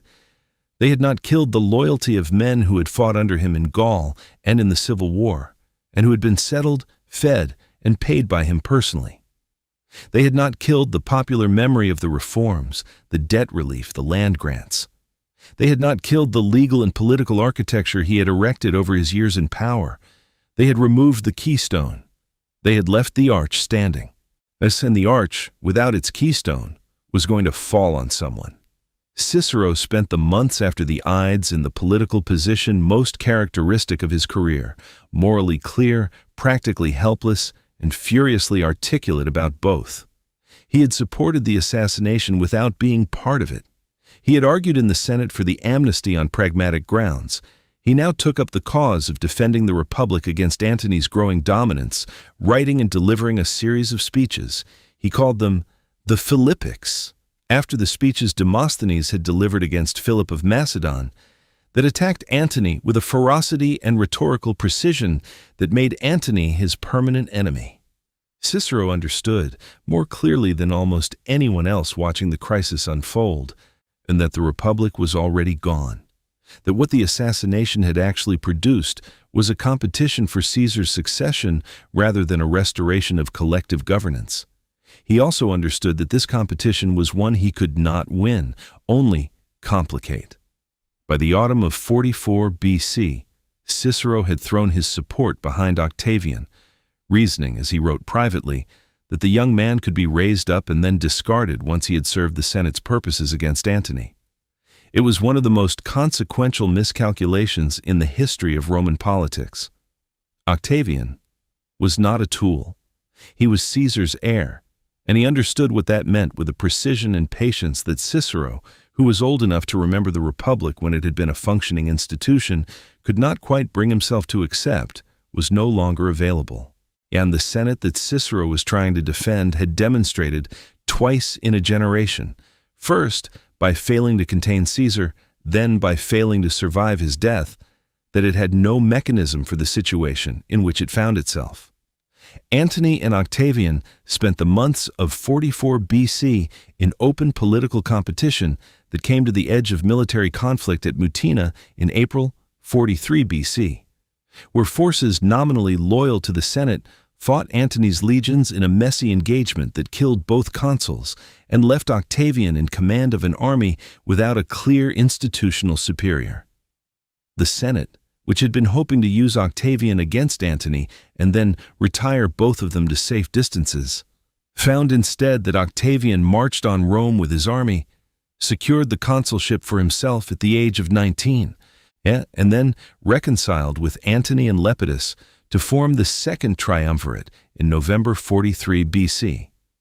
The Second Triumvirate was formally constituted by law, given a 5-year term, and granted virtually unlimited authority, a formal legal power that the First Triumvirate had never had. It then immediately issued prescription lists. The prescriptions of 43 BC were the Second Triumvirate's announcement of what kind of regime it intended to be. Seeing that Caesar's clemency had ended in his murder, Antony and Octavian made the opposite choice. 300 senators and 2,000 equestrians were prescribed, their property confiscated, their persons subject to killing, with rewards paid to informers. Cicero was among the first names listed over Octavian's reported objections. He was caught attempting to flee Italy by sea and killed on the 7th of December 43 BC. His head and hands, the hands that had written the Philippics, were brought to Antony and displayed on the rostra in the Forum, the same platform from which Cicero had delivered his most famous speeches. The man who had spoken most clearly about what was happening to the Republic was silenced in the Forum where the Republic had once been governed. Brutus and Cassius had spent the months after fleeing Rome raising armies in the east from the remains of the senatorial faction. They controlled Macedonia and Syria, commanded significant forces, and represented the last serious military challenge to the triumvirate. At Philippi in Macedonia in October and November 42 BC, the triumviral armies and the liberators met in 2 engagements on the same ground. Where in the first battle, Cassius, misinformed about the outcome on Brutus's wing, concluded the battle was lost and had himself killed with the dagger he had used against Caesar on the Ides. 3 weeks later, Brutus's forces were defeated in the second engagement. Brutus fell on his own sword, praised by Antony as the most principled of Caesar's killers, the one man who had acted, so far as anyone could judge, from genuine conviction rather than personal grievance. The Republic's last significant military defenders were dead. What the assassination of Julius Caesar had accomplished in the 2 years between the Ides of March and the battlefield at Philippi was the production of exactly what it had been intended to prevent. The conspirators had killed Caesar to stop one man from holding permanent personal power over the Roman state. Yes, in the 2 years that followed, that permanent personal power had been competed for, won, and institutionalized in a form more explicit and more legally grounded than anything Caesar had ever claimed. The Senate had been purged. The prescriptions had emptied the Republic's political class of its most capable defenders. The dictatorship had been abolished at the Amnesty Compromise in March 44 BC, and replaced within 2 years by a triumvirate with formal legal authority to do anything it chose. The machine had been broken by the men who tried to repair it. What rose from the wreckage was something the Republic's vocabulary still had no word for, but that everyone watching could see was a different kind of Rome. The conspirators had solved the wrong problem, and they had treated Caesar as the cause of the Republic's crisis rather than its most complete symptom. They had believed that removing the exceptional man would return the system to the equilibrium it had maintained before the exceptional man arrived. They had not understood, or had understood and refused to accept, that the conditions which had produced Caesar were structural, not personal, and that those conditions remained fully intact after the daggers came out. Another man would inherit them. Another man would operate under the same pressures, the same broken distribution of wealth, the same dependence of commanders on personal legions, the same collapse of the norms that had once kept ambitious men in rough equilibrium, and produce roughly the same result. The man they chose for this inheritance was already in Rome, already recruiting veterans, already reading his uncle's papers, already understanding at 18 years old that the Republic had not died on the Ides of March. It had died a long time before. The Ides had only made the death official. The Roman Republic did not die on the Ides of March in 44 BC. It had been dying for a century before the daggers came out, and the process that killed it was not the ambition of exceptional men, but the failure of a political system to resolve the contradictions it had spent 200 years generating. The redistribution of conquered wealth had broken the small farmer economy that had once produced the Republic's citizen soldiers. The replacement of that economy by slave labor and concentrated landholding had produced a permanent underclass in the city of Rome, with nothing to lose and everything to gain from any leader willing to give them things. The expansion of the military from a citizen militia into a professional force loyal to its commanders had created the structural precondition for the civil wars before Sulla, before Caesar, before any of the names that the Republic attached to its crisis. The men who came after, Sulla, Marius, Pompey, Caesar, were products of those conditions, not their cause. Caesar understood this better than most of his contemporaries and expressed it obliquely through the totality of his career. His consistent appeal to the popular assemblies over the Senate, on his systematic cultivation of client networks across every class of Roman society, his debt relief and land grants and grain distributions in power, all of it was a diagnosis as much as a strategy. He was doing what the Republic's own logic demanded of any man who understood the system clearly enough and was willing to run it at full speed. The Senate's conservative faction, Cato, Bibulus, the men who spent 30 years obstructing him, were not wrong that Caesar threatened the Republic. They were wrong about what the threat was. The threat was not Caesar's personal ambition. The threat was the system's own internal logic, which Caesar had learned to follow with a fidelity that the system's designers had never anticipated. What happened after Philippi completed the argument that the Republic's crisis had been making since the Gracchi, and since Sulla, since every moment a norm had been crossed and absorbed rather than reversed. Octavian, 18 years old at Caesar's death, 40 years old when he finally closed the last civil war, had watched everything that followed the Ides and drawn the only lesson it offered with sufficient clarity. Caesar had accumulated personal power with complete transparency, wearing every honor publicly, sitting on a golden throne, allowing his name to go onto the calendar and his face onto the coins. He had been killed for the visibility of his power. Octavian took the same power and made it invisible. He called himself the Princeps, the first citizen, a title with Republican precedent, suggesting preeminence rather than domination. He controlled the armies, the treasury, and the provinces where the bulk of the military were stationed. He made every decision. He did it while performing with extraordinary theatrical discipline the role of a servant of the Senate and the people. On the 13th of January 27 BC, Octavian stood before the Senate and made a show of returning all his powers to the Senate and the Roman people, his armies, his provinces, his extraordinary authority. The Senate, which had watched a decade of civil war and had no desire to return to one, immediately voted most of it back to him along with the title Augustus, a word with religious and augural connotations suggesting venerability and sacred authority. He retained proconsular command over Spain, Gaul, and Syria, the three regions containing most of the army.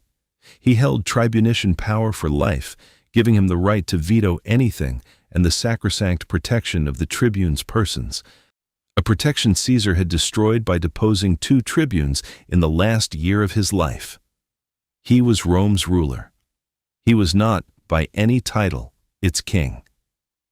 The Senate had just confirmed one-man rule in the most legally durable form yet devised, durable precisely because it called itself something else.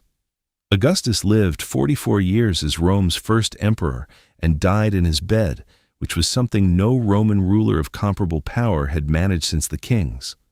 The lesson he had extracted from Caesar's death was the one lesson Caesar had declined to learn, that Roman aristocrats could tolerate anything except the public performance of what everyone privately knew was happening. Caesar had been transparent, not because he was naive, but because he considered the performance of republican forms beneath a man who had won every war the Republic had sent him to fight. Augustus understood that the performance was not beneath him.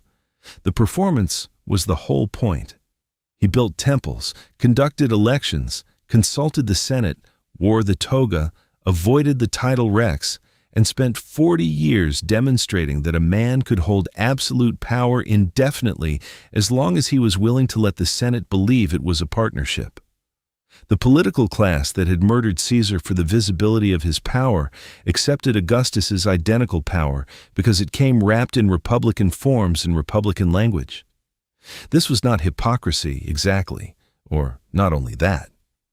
It was the recognition, collective, unspoken, yet never formally acknowledged, that what the ruling class needed was not the republic, but the plausible performance of one. They needed to be able to pretend. Caesar had removed their ability to pretend. Augustus restored it, and they were grateful enough to let him run the state for 4 decades without serious challenge. The republic they defended was, by the end, not a system of governance, but a psychological requirement, the need to believe that the senators of Rome were still the senators of Rome, still the men who had conquered the Mediterranean and governed it through collective deliberation. Augustus gave them that belief. Caesar had given them facts instead. The argument this story has been making from its first moment, from the hook that opened it, is visible now in its full form. Caesar did not destroy the Roman Republic. The Roman Republic destroyed itself by being exactly what it was designed to be. It produced the most complete graduate its system could generate, a man who mastered every mechanism of competitive aristocratic politics simultaneously, who used the cursus honorum to its limit, the clientage networks to their limit, the popular assemblies to their limit, the military commands to their limit, the religious institutions to their limit. That man's very completeness revealed the system's fatal flaw. It had no circuit breaker for someone who played all the games at once, at maximum intensity, for 30 years. The machine that was supposed to distribute power among competitive equals had produced someone who was simply better at competition than the equals it was supposed to protect. And the lesson that historians have drawn from this story varies according to what they think republics are for. Those who believe republics exist to produce good governance, effective administration, institutional reform, practical results, tend to regard Caesar with something approaching sympathy, because the reforms he enacted in 22 months of power were real, and in many cases benefited the people who had no voice in the system that had previously governed them. The Julian calendar served humanity for 16 centuries. The extension of citizenship, the debt relief, the colonial settlements. These were not the acts of a man whose only interest was personal power.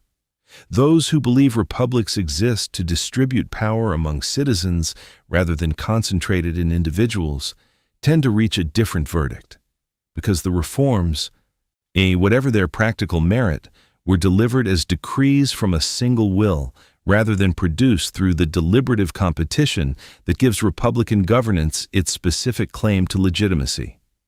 Both verdicts are partially right and miss the deeper point. The question of whether Caesar was a good ruler is less interesting than the question of what his existence proved about the system that produced him. A republic is not simply a set of institutions, it is a set of norms, shared expectations about how competition for power will be conducted and what forms it will not take. Those norms are load-bearing. They do not appear in any constitution. They are not enforced by any court. They rest entirely on the collective willingness of the people inside the system to honor them, and they fail not when a bad man attacks them, but when the competitive logic of the system itself begins to reward their violation. The Roman Republic's norms were eroded not by Caesar alone, but by everyone who crossed a line and survived, from the Gracchi to Sulla, to Marius to Pompey. Each instance normalizing what the next man would inherit as precedent. Caesar inherited a system whose norms had been under assault for a century and whose formal mechanisms were still intact. He used those mechanisms legally, brilliantly, at full force, and by doing so stripped away the last pretense that the norms and the mechanisms were the same thing. The Senate had the cursus honorum. It had the tribunes. It had the emergency decree. None of it had held. The Republic's defenders in 49 BC were not wrong that Caesar was threatening the system. They were too late. The system had been threatened long before Caesar by the conditions that made Caesar possible, and there was no moment at which removing Caesar would have removed those conditions. The structural facts, the military loyalty to commanders, the broken small farmer economy, the urban poor, and the concentrated wealth, all of them would have produced another Caesar or found one ready. They found Octavian. The parallel that every subsequent republic has had to navigate is the same one Rome failed to navigate. The tension between a system designed to distribute power and the competitive logic that inevitably produces men who are better at accumulating it than the system was designed to withstand. Every functioning republic has that tension. The ones that survive it longest are not necessarily the ones with the best constitutions, the strongest courts, or the most elaborate systems of institutional check. They are the ones whose ruling class retains, for the longest time, and the collective willingness to treat the norms as non-negotiable even when violating them would be advantageous. The willingness to lose a political fight rather than cross a line that, once crossed, cannot be uncrossed. The Romans had that willingness for 4 centuries. Then they stopped having it, and the process that followed took another century to complete, and produced Julius Caesar, and then Augustus, and then the thing that the Republic's vocabulary still had no word for, but that everyone by 27 BC could see clearly. The man at the center of this story remains, after 2,000 years, genuinely difficult to summarize. Caesar was not a tyrant in the sense the word usually implies. A man whose hunger for power exceeded his care for the people he ruled. He was, in many practical respects, a far better administrator than the oligarchy that preceded him and the people who benefited from his reforms. The veterans, the debtors, the provincials who received citizenship had real reasons for their loyalty. He was also, without question, the man whose career demonstrated most completely that the Republic's distribution mechanism was broken, and whose success in demonstrating it made it impossible to repair. He was the best product of the worst feature of a system that had been, in other respects, one of the most durable and effective political arrangements the ancient world produced. He was the Republic at its most complete. He was the Republic at its most lethal. These are not 2 descriptions. They are one. The Roman Senate declared Caesar a god in January 42 BC, less than 2 years after his murder. And the Senate that had failed to contain him in life divinized him in death, because his heir needed the consecration, and because the alternative, admitting that what they had built had failed to produce anything but this, was more than the collective dignity of the surviving Roman aristocracy could bear. They gave him a temple where he had been cremated in the Forum, at the spot where the crowd had lit his pyre on the night of his funeral. Antony had stood at that pyre and shown the crowd Caesar's body, and the crowd had done the rest. The temple they built over those ashes was not a monument to a man. It was an acknowledgement, in the only language the Roman state had left, that the machine had finally come to understand what it had made, and that what it had made was something it could not have stopped, and something it could not quite bring itself to merely bury. The die that Caesar cast on the banks of the Rubicon landed eventually on a world that the men who had thrown it would not have recognized. The Republic was gone, replaced by a system that preserved its forms and discarded its substance. The Senate still met. The consuls were still elected. The tribunes still served. But the man who controlled the armies controlled the state, and the man who controlled the state was called first citizen rather than king, because the word had been, under Caesar, too visible. And what Augustus had understood was that power, when absolute, does not require a name. It requires only continuance. And what continuance required in the end was the one thing the Republic had spent 5 centuries insisting no man would ever hold: the permanent, an uncontested, unchallengeable authority to decide alone what Rome would do next. The machine had been built to prevent exactly that. The machine had produced it anyway. Caesar's name outlasted everything else. The Julii Caesaris were gone within 3 generations of the man who made the name powerful. The republic he had emerged from was gone before he was cold. The city of Rome that he had remade, its forum, its calendar, its citizenship rolls, its colonial veterans, was buried under centuries of subsequent history. But the name persisted. Kaiser, Tsar, the titles of rulers who had never set foot in the city on the Tiber, who had inherited not his blood or his office, but the sound of what he had been. The most complete product of a system built to prevent what he became. The man, the machine made to break it. In the mirror in which the Roman Republic at the very end saw itself most clearly and looked away.